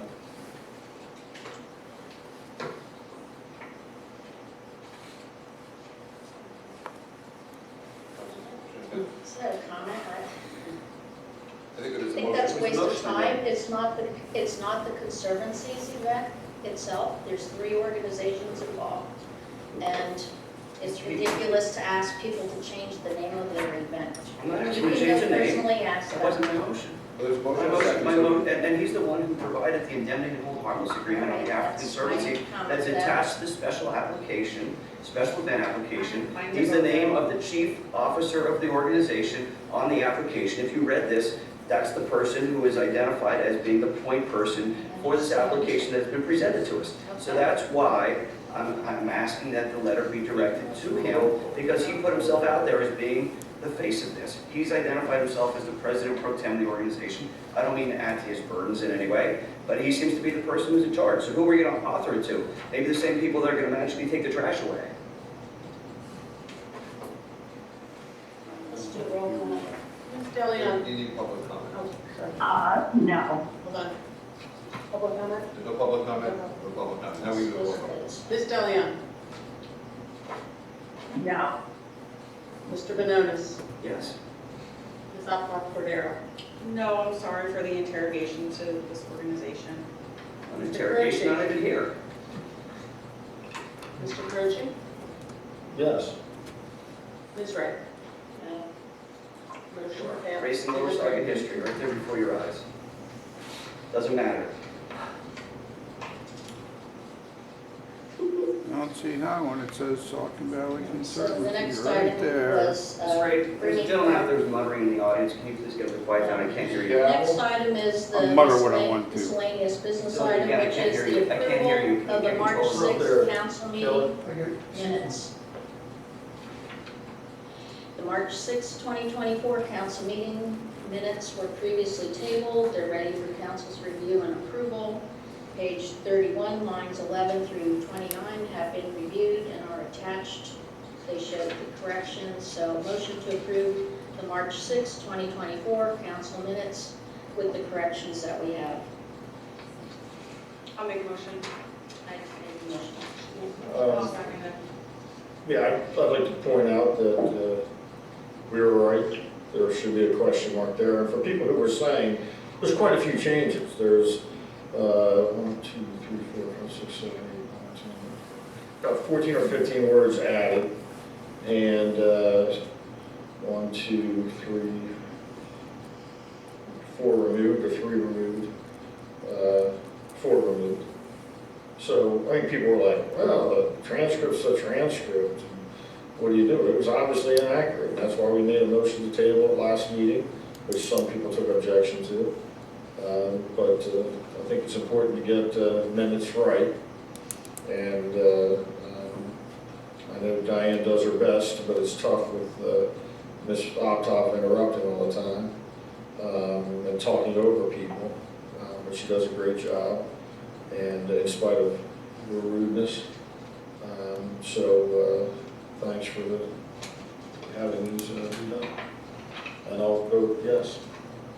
But I don't know if we're voting yet. Yeah, I'd like to comment on that. First, I'd like to thank Tom for, pointing out the discrepancies here. Clearly there are discrepancies. There were comments earlier when I had suggested sending a letter to Roger Jerzak about questioning Lower Saucon being listed second on this despite its historical significance to the area. And that's a waste of time and energy. Okay? It's a waste of the staff's time. Right. But to simply put a question mark in where we suggested it was needed, that's not a waste of township staff time. That's something that they should be burdened with. Waste their time when they're short-staffed because they don't have a township manager. That's what's the priority of these people.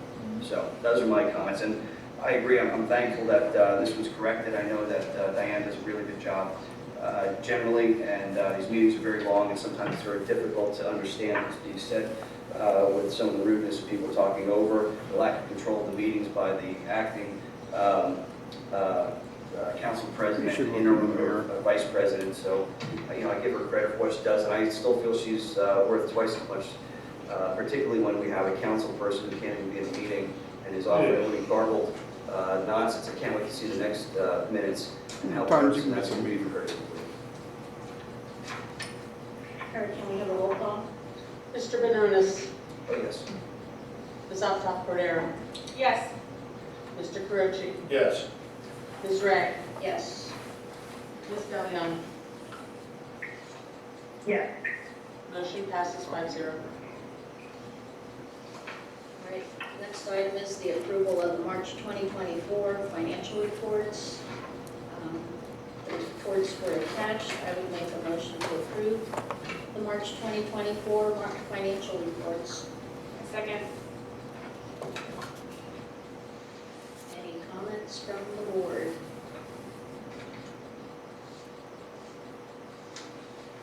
No comment.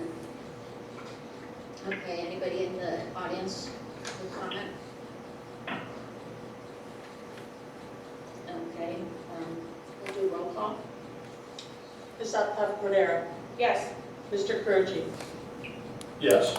Ms. Ray, Yes. Ms. DeLeon, Yes. Mr. Benonis. No. Motion passes 4-1.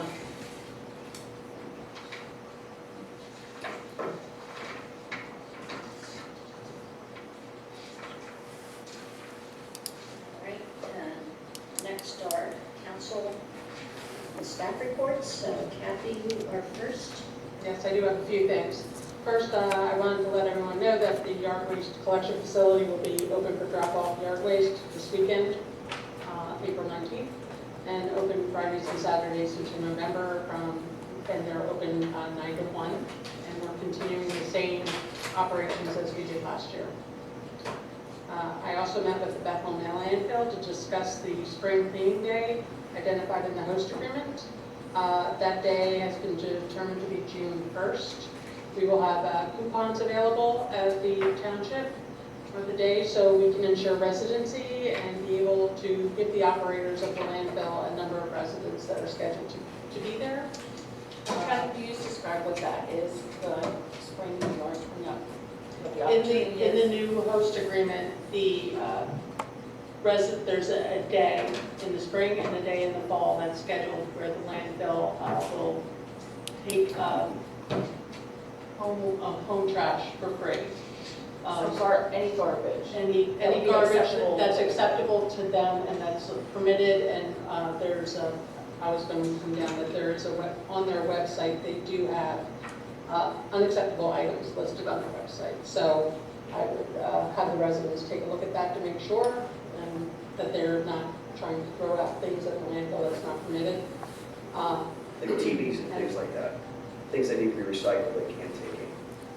For sure, things of that nature. And actually, the landfill does have, if you do have those certain items that they are not permitted to accept, they do direct you to local companies or vendors that do take those type of materials. For a fee.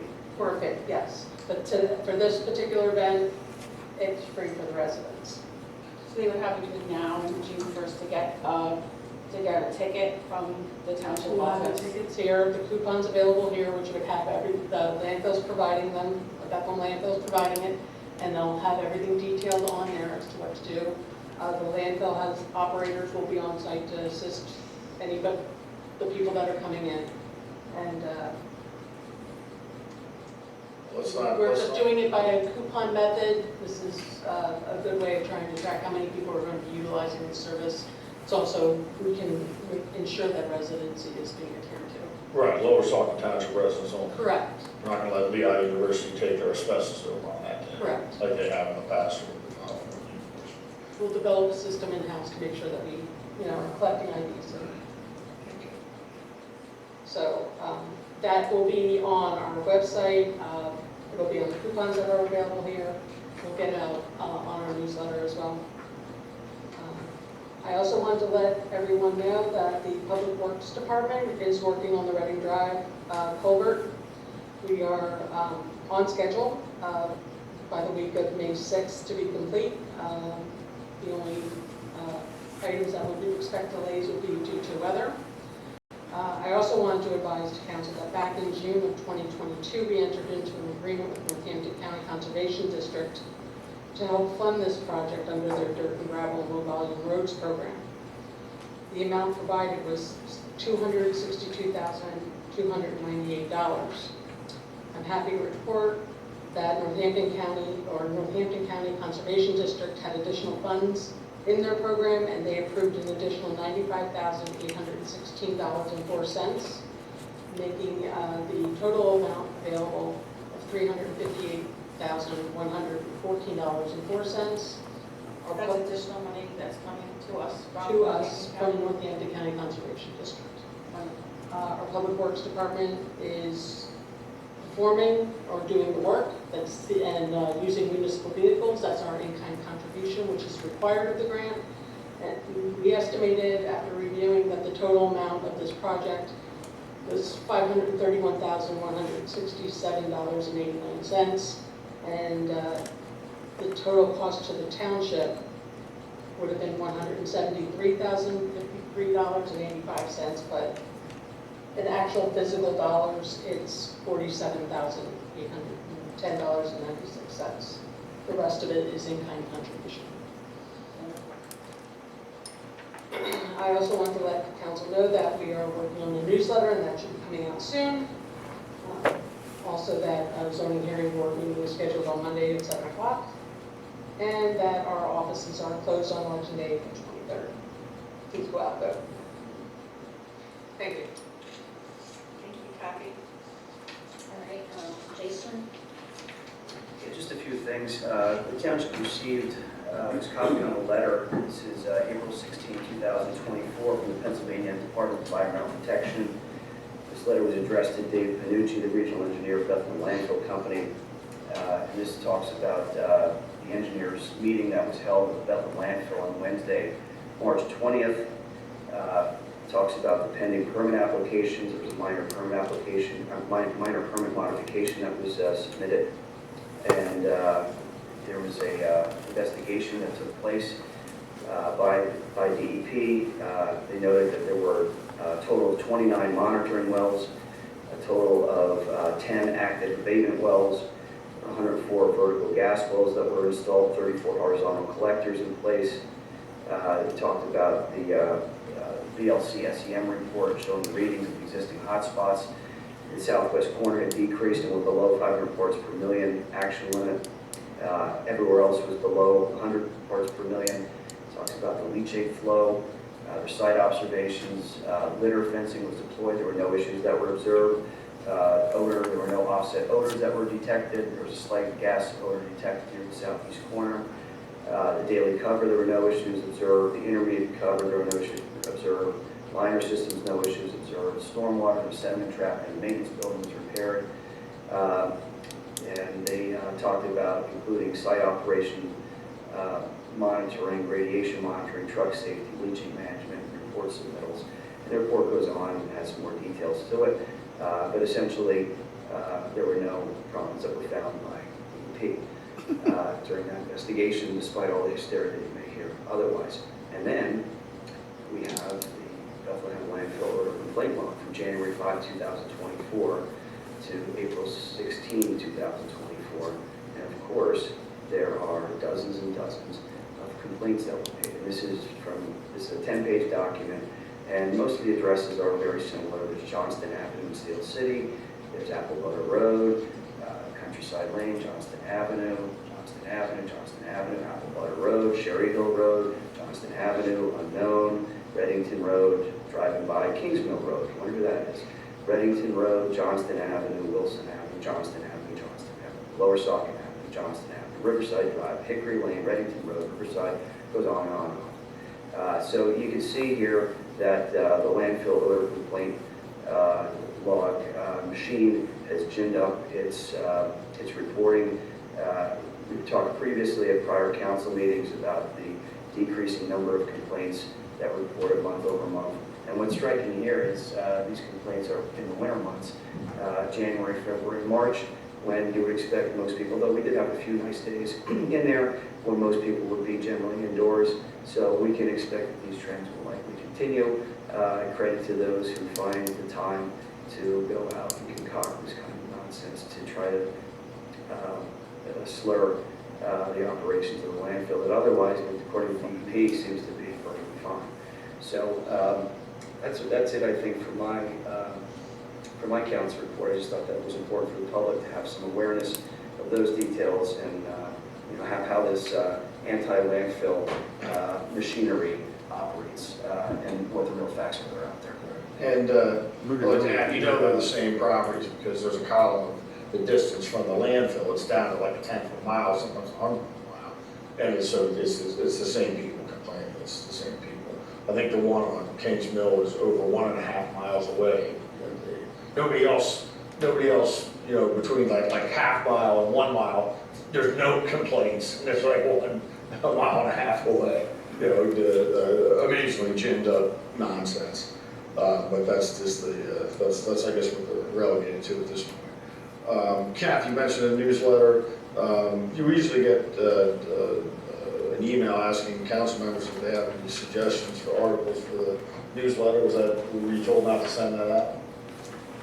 Actually, this newsletter's been worked on for quite some time. I don't know if an email went out to, I'll have to research it. But you can give a direction by anybody in No. council. That's any content in the newsletter. I received an email asking I for didn't. content. I didn't. Well, do you see? Give us all emails. I received one, I didn't say I wrote one, I said I received No, one but I'm sorry, you're right. from the township. Right, so- and you're right. And I the thought president, council- Ms. Daly, probably told us to keep us off. Probably told us to keep chasing them out. Jason didn't think that one either. So that's what we mean. I guess they just have to continue with the right to notice. So we get information that we should be able to get just by asking. Apparently not with the cover up here and the clown show. So. All right, I'll make a motion to adjourn the meeting. No, we're not making a Motion motion to to adjourn. adjourn the meeting. All in favor? The meeting is not adjourning.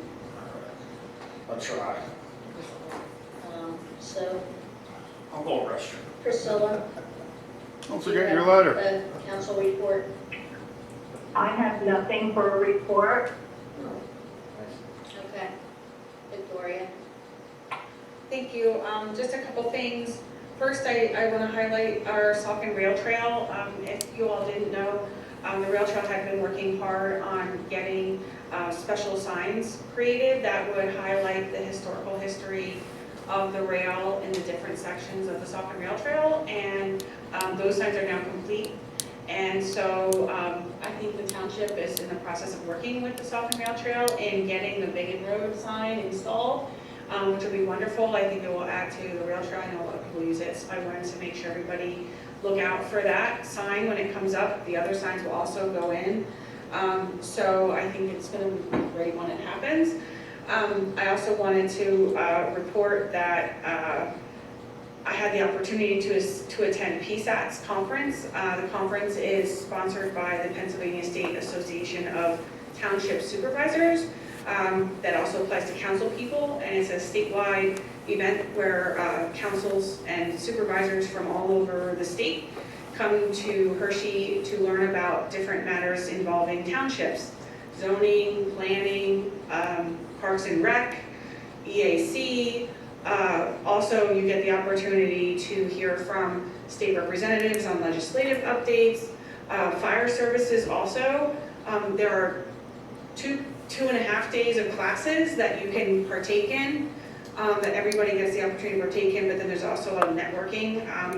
I had the opportunity to meet with our neighboring township, Williams Township supervisors, and that was wonderful, as well as Hanover Township as far as networking goes, as well as state representatives, classes that were very informative on various topics. One thing I thought was very insightful related to fire services was the idea that right now in the state budget, there is a proposal to increase the amount of grant funding available to volunteer fire companies to receive funding for their various apparatus and things. Typically, the amount that the state considers is $30 million, and the proposed budget is an increase to $60 million. So it would double the amount available to fire services like ours to receive state grant funding. So I would encourage everybody to contact their representatives, state representatives, to encourage that they support the budget as proposed to help our fire services specifically.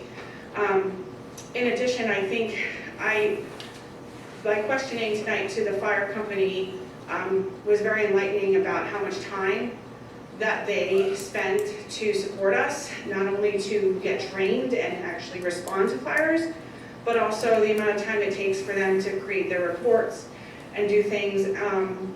And something that I became aware of, especially at PSATs, is the idea that we can have a paid fire chief in our township that would help support and offset the amount of man hours that our fire company is spending to do these reports and other administrative tasks, so that our fire company isn't so burdened, and that they would have the opportunity to spend their time volunteering for the township, but also spending time with their families and work time so they're not burnt out. I'm sure many of you heard about how much time it took for the fire company to get trained and to respond to fires, but they also have all this administrative time. It's a tremendous amount of volunteer time, and I want to encourage our volunteers to remain volunteers and to continue serving our township.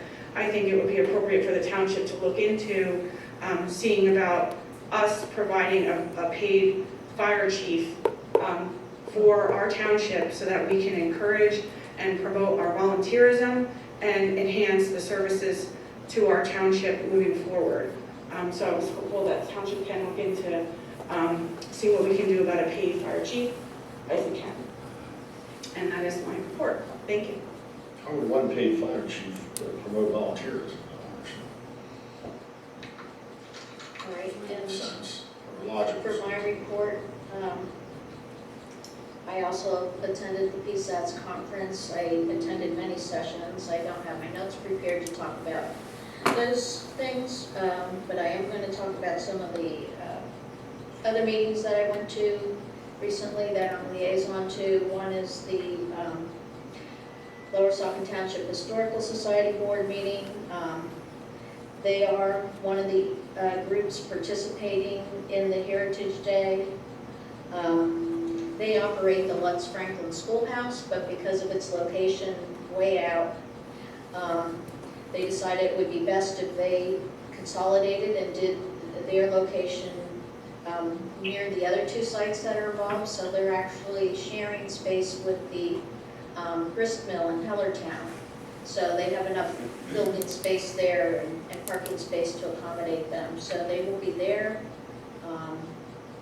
They have all kinds of things happening down there. I know they said the farm is bringing in some oxen, because I know in the one building there, they have all sorts of old farm equipment there. So that's part of the heritage they'll be highlighting, is the farming. They're also looking into working on a project to get some historical markers. So that's an upcoming project for them. I also attended the Parks and Rec meeting. Quite a few things there. Let's see. One suggestion that they had made maybe was possibly if we might want to have suggestion boxes out in our parks. And they had an idea of how we could do that and make it waterproof, that people could put their comments and cards into, I think it was old ammo boxes, and they're waterproof, so they could attach it to a pole or a pillar on the end of the pavilion, and just have people put in comments if they see a problem in the park or something that needs to be repaired or fixed or something like that. People could leave comments that way. We also discussed, bunch of ideas here. One thing that came up is that there was an idea thrown out to have a fun softball game with Hellertown versus Lower Saucon, and it would just be a fun game, probably mostly older folks. We would do it at Community Day. So they're just getting started on working on that idea, but I think there's quite a few people that are already throwing out ways that we can do it. The mayor's interested. I think the former police chief was interested, thinks it's a great idea, so they're gonna get together some more details and let us know. The former police investigation? Who's indicted? No, our former police chief, God bless her. So he thought it's a great idea, and he actually has a suggestion on equipment we can use that would make it safe for people that don't really know how to play baseball, like me. So I think that'll be a fun thing to do. I also attended the EAC meeting, and find my to-dos. I know at that meeting there was a number of residents that actually came forward with some stormwater issues, so we should look at that as council. But a lot of them were along Lower Saucon Road, out in the end going towards Williams Township. So one in particular is like off the old golf course there. The road is really severely being undercut with the washout.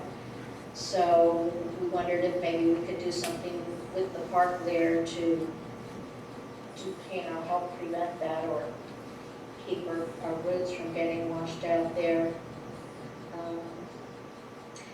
There was also some interest in possibly looking to see if we could expand our Adopt a Road program more. It seems like the roads that we have are always adopted out, so if we have more residents interested in adopting a road, we wanted to see if that would be possible to do. And we also we want to reestablish the Open Space Committee. We did select members, so I guess we can put that on for our next agenda to discuss that. And I think that was all for that. That's all I had, thank you. Do we have a solicitor report? Brian left. So we don't have an engineer report. Somehow he sneaks out. All right, do we have public comment on non-agenda items?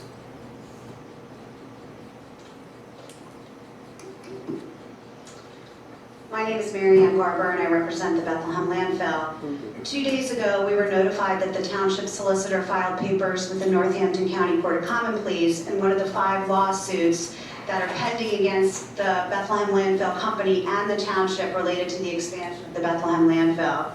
That filing was made in the lawsuit that challenges the legality of the township's release of certain contractual restrictions on some of the property that's proposed for the expansion. Although the township is a defendant in that lawsuit, the solicitor has filed what is entitled a joinder brief to plaintiffs and interveners' preliminary objections to the preliminary objections of Bethlehem landfill. This essentially means that the township has jumped to the other side of the V in this litigation, joining with the plaintiffs in the legal arguments being made by individual resident objectors like the Petries, St. Luke's, Bethlehem Township, and the D&L Heritage Corridor to undo the prior council's release of the contractual provisions and restrictions contained in 1994 documents. We know that it's council's plan to reverse the prior council's position in this lawsuit and the 4 other lawsuits and join with the opponents in their challenges to stop the expansion. We know this because Ms. Optoff and Ms. Ray have said that in writing in documents that we discovered as a result to right-to-know requests. Monday's court filing is the first public step that's been taken by the new council majority to accomplish that goal. However, remarkably, this decision to direct the solicitor to make this filing and essentially change legal positions was not made or even announced at a public meeting. Presumably, although I don't know this to be the case, a majority of council directed the solicitor to file those papers to join in with the opponents during the executive session that preceded the April 3rd council meeting. That did not happen. That did not happen. Which is an issue because if the solicitor made the filing without direction from council given at the executive session, that in and of itself would be a violation of the Home Rule Charter. It is, it would be. And with respect to items discussed in executive session, although litigation strategy can be discussed during such a session, any official action that's resulting from such discussions must be voted on at a public meeting, which it was not. The township's decision to fundamentally change their position in the litigation and direct their solicitor to file papers accordingly is an official action under the Sunshine Act that was required to be voted on at a public meeting. The township's failure to do so is a clear violation of the Sunshine Act. I would like the record to reflect Bethlehem Landfill's objection to that action. Had the decision to change course in the litigation been appropriately voted on at a public meeting on behalf of Bethlehem Landfill, I would have objected to the propriety of Ms. Optoff Cordero's participating in that vote because of her clear conflict of interest in the matter and would have demanded that she recuse herself. Here are just some of the facts evidencing her conflict of interest. Her parents, Lawrence and Margaret Optoff, have claimed under oath that a proposed landfill expansion will decrease the value of their property. Ms. Optoff has publicly taken the position that proximity to landfills has a negative impact on property values. Her parents were parties to 3 separate lawsuits to stop the expansion of the landfill, one of which is still pending. Ms. Optoff, who is a lawyer, worked directly with the attorney retained by her parents, Mr. Gary Aztak, to fight the expansion. Upon information and belief, Ms. Optoff did substantive legal work in those cases, including legal research and fact gathering. She worked with attorney Aztak to develop legal strategy. She assisted with the retention of experts. She acted as a liaison between her parents and the other individual opponents and Mr. Aztak. She sat at council table with Mr. Aztak during numerous proceedings. In fact, the court reporter in the conditional use hearings listed her, as well as Mr. Aztak, as counsel of record for the opponents. She was the founder and the spokesperson and media contact for Citizens for Responsible Development, a grassroots landfill opposition group whose tagline on their website is "Fighting LST Landfill Expansion." And she has raised funds to fight the expansion, including for the payment of legal fees and expert fees in the various pieces of litigation, both currently pending and in the past. public officials are prohibited from using their authority for the private pecuniary benefit of any member of their immediate family, which Ms. Cordero knows because she recused herself from an issue that involved a development in which her sister lives just a few weeks ago. The use of the authority of that office is not limited merely to voting, but it also extends to any use of authority of office, including but not limited to discussing, conferring with others, and lobbying for a particular result. It is well settled that a municipal officer must disqualify herself from any proceeding in which she has or an immediate family member has a personal pecuniary interest that is immediate and direct. Ms. Optoff has taken and continues to take countless actions to stop the expansion, which she believes, based on her statements about the impact a landfill has on property values, will financially impact her parents. On this basis alone, she should recuse herself from participating in any decisions regarding the expansion of the Bethlehem landfill. It is also well settled that in quasi-judicial proceedings, a public official must recuse herself if there is even an appearance of bias, prejudice, any potential for non-objectivity.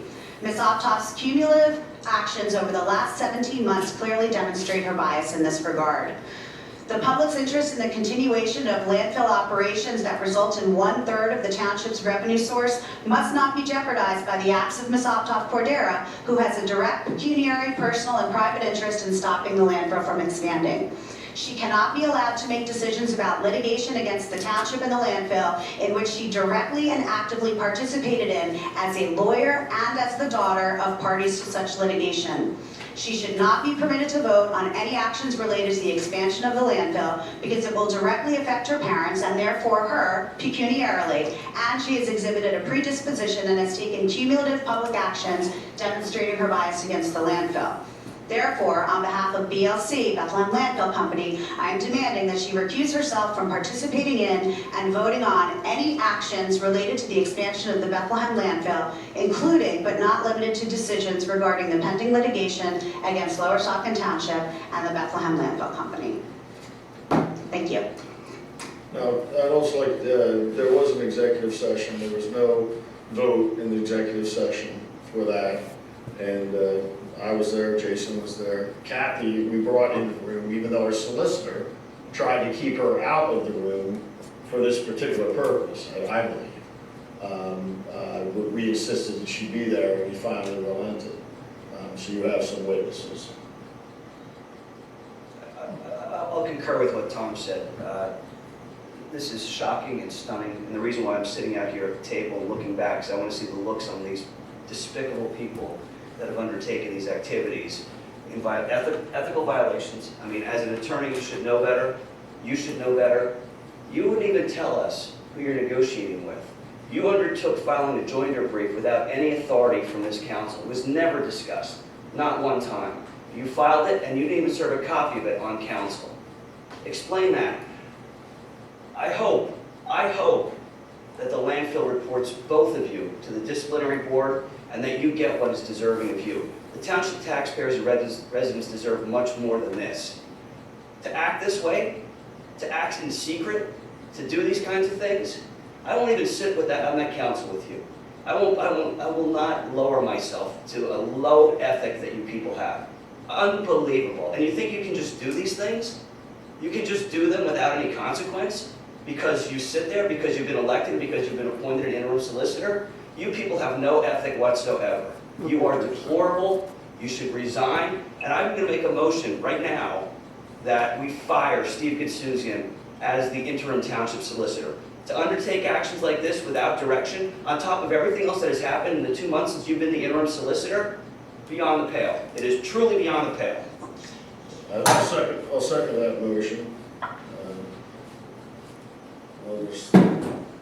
Take a look at yourself. Please, if there's a public comment, please, and some other things to say about this. Anne Marie Slavic, I'd like to work with this woman.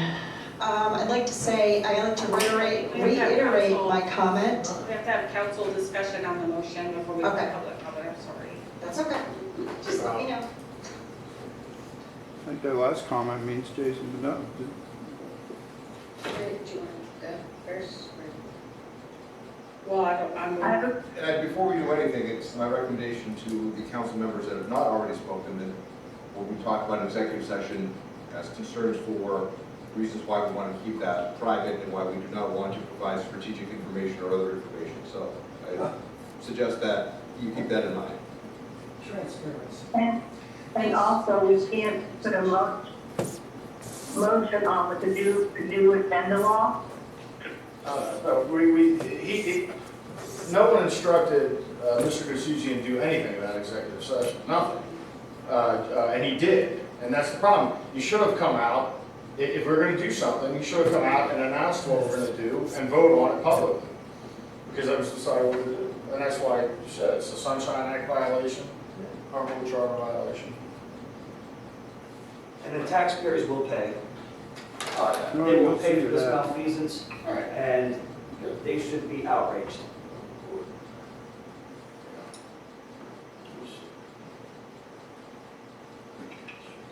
I'm inclined to vote no against firing our solicitor. I think that's one motion on the floor. I didn't think we could do a motion. Maybe we can. On the agenda, I'm not sure. Sure we can. I think we can. Yeah, you're not really supposed to. All right, and on the next agenda, firing and/or acceptance of resignation of Steve D'Souza as interim solicitor. You're amending your, I'll withdraw my motion, I want it on the next agenda. I withdrew my motion, on the next agenda is going to be an item, which will be firing and/or accepting the resignation of Steve D'Souza as interim solicitor. Yeah, I'll second that. And I also want reimbursement, also to include discussion of reimbursement for any amounts that have been billed to the township for undertaking activities that were not approved by this council. I'll second that. That's again another motion. It's not a motion, Yeah, it it's wasn't a instruction, we have to motion, do but this. Tom's You were making a listening earlier, we second. don't have to do this. I seconded Jason's motion. He's not making a motion. I'm not making a motion, as we discussed earlier, to put things on the agenda, we're not going to be making a motion, so I'm just asking for it to be put on the agenda. Yeah. Withdrawing your second. Nothing to second. What do I need to? You just need to second it. I don't need a second, it's just going to be on the agenda, because I requested it to be on the agenda. I heard what you said, I didn't know if you needed a second. I appreciate that.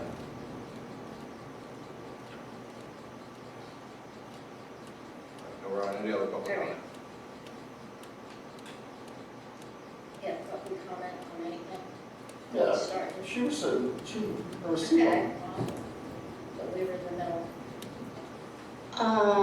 Reiterating there's no clarity on this council. People were voted in, and the voters who probably voted for you probably don't even know what's going on here, and they don't probably understand it, unfortunately. As I've said it the last 2 times I came to the meeting, this is very, very, you can't be trusted. You can't be trusted. You wanted him to be the interim solicitor, you insisted on it. You said, we're waiving all the normal, whatever you do. You know, I'm not well versed in all this, but I understand. They're waiving conflicts. You waived we don't want to know his background, we don't want to know his business, but why? See, people need to ask you why. The taxpayers need an answer. And now this kind of thing happens. Again, I reiterate my comments earlier. You're not to be trusted, you're shady. And now we know why. I would add to what you pointed out. Yeah. When this first came up, it was said to us, well, there are no conflicts. And then, subsequent to that, there was a request to waive conflicts. So if there were no conflicts, then why was there a need to waive conflicts? Why is there no? Because there are conflicts, that's the answer. Right, why. transparency. And they knew there were conflicts, and they tried to cover up the conflicts until we exposed the conflicts, and then they had to deal with it. And then now everything's after the fact, rather than being transparent and open and honest and forthcoming about this, and agreeing that there is a conflict up front, they instead try to hide it. And here's another example of them trying to hide things. Yes. Over and over and over again. They've been in the majority for 3.5 months. Yeah. And it's countless. The amount of times of the cover-up is countless. From now on, anything that you propose or anything you fight against, which is why I say you're always fighting against everything, and you're complaining, and the audience complains about Tom and Jason constantly questioning everything, and you want to just shut it up. Basically, you want to shut up anybody who questions the government. How much money is the Hellertown Library spending? What's the money for? We need to see financial statements, and there's no reason why we shouldn't. And there's no reason why you should cover for them. There's no reason for it. Let it happen. Ask the questions. We want to know where the money's going. And we should know. And this is a perfect example. No transparency. Both of you three people should be voted off next time. And that goes for DeLeon, who's on the phone. And I'd also point out, that, I think Ms. Carver pretty much insinuated that there's going to be lawsuits over the incompetence, right, of what happened in executive session, what happened when we came out, filing without public knowledge, and her being able to question. And so Mr. Goodsuzian's incompetence is going to cost township taxpayers probably hundreds of thousands of dollars before it's all said and done. Just on those procedural issues that he didn't know to follow or willfully neglected to follow.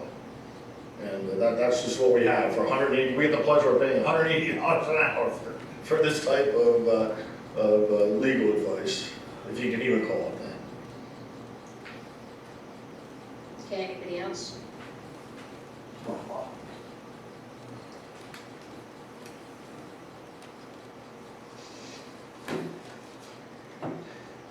Yeah, absolutely floored.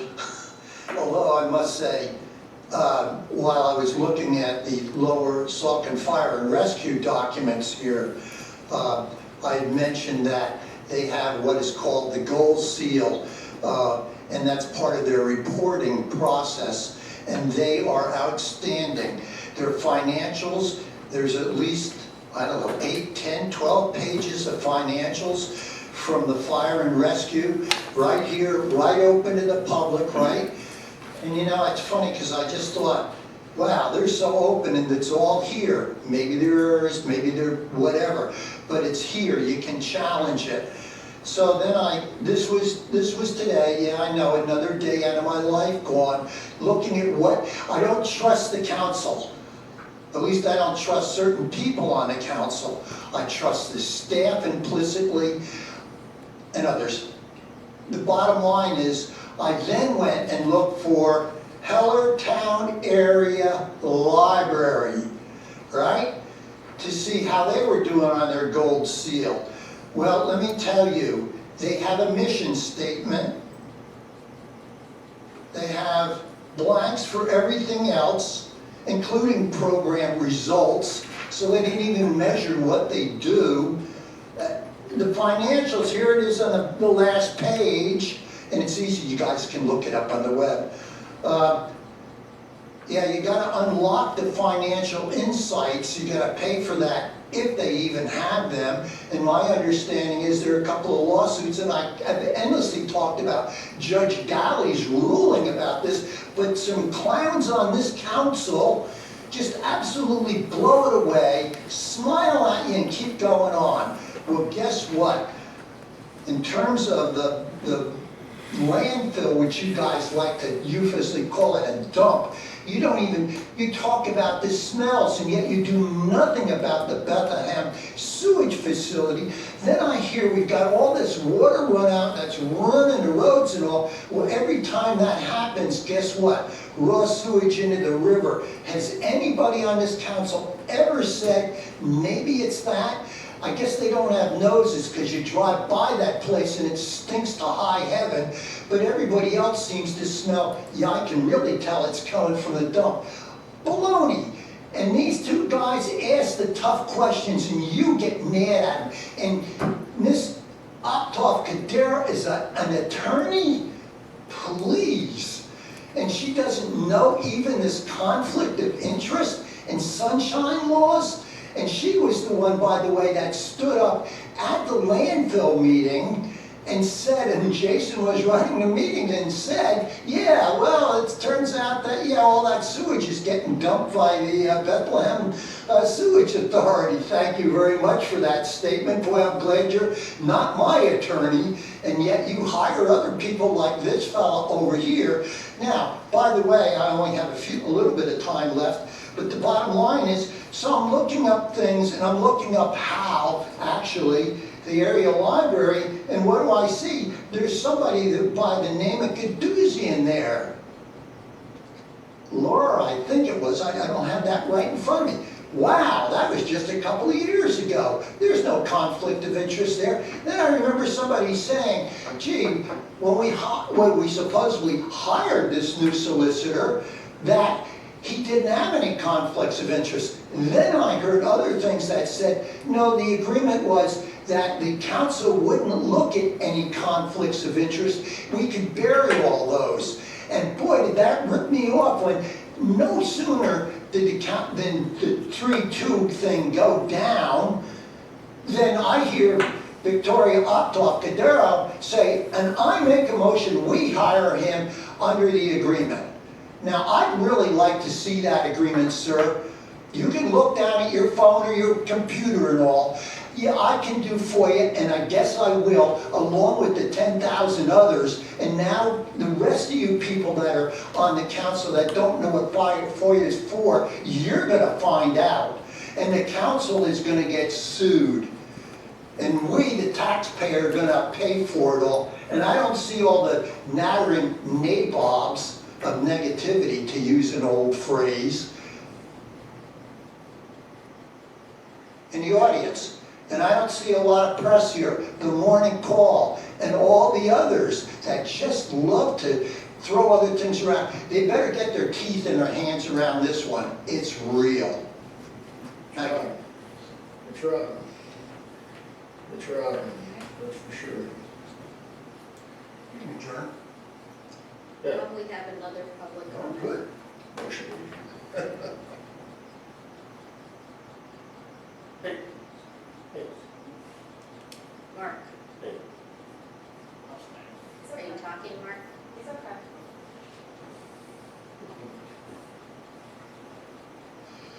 First thing I'm going to say is the way I take Mr. Bananas' comment when he walked away from his chair up there is that he just resigned from council.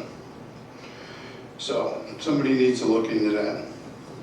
Don't talk, I'm talking, shut up. That's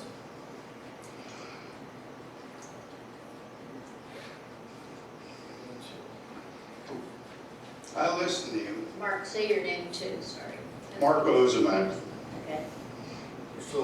And I'm going to tell you right now, I wasn't happy with things the old council did, with what Bananas did, the way he ran things, the way he wasted township money on the hearings over in Seawyco with the out-of-town lawyer.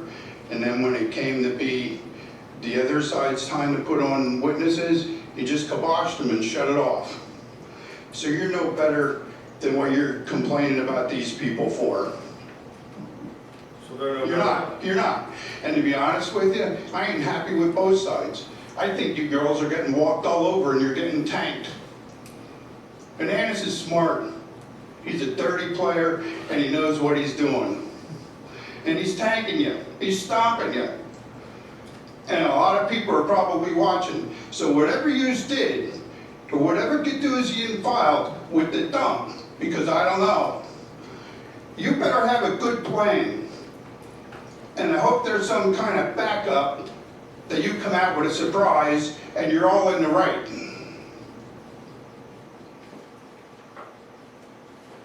Because as far as I'm concerned, the entire thing is looking like it all needs to be changed, completely. Everybody. In whole. I'm not the only one who thinks this feels this way. So you're aware of it. I don't get any credit, Jason, just you. My feelings are hurt. Anybody My else? feelings are hurt. I mean, I put up a good fight, Jay. Time is It's not 10:28. appreciated. I'll make the motion to adjourn. It's not appreciated. I'll second it. Roll call. Mr. Kurchi? I was having too much fun. No. Ms. Ray? Yes. Ms. Jillian? Yes. Mr. Benonis? No. So Saucon Township. Yes. Motion passes 9-2. Keep away from me. Keep away from me. Stay away. I'm the sheriff for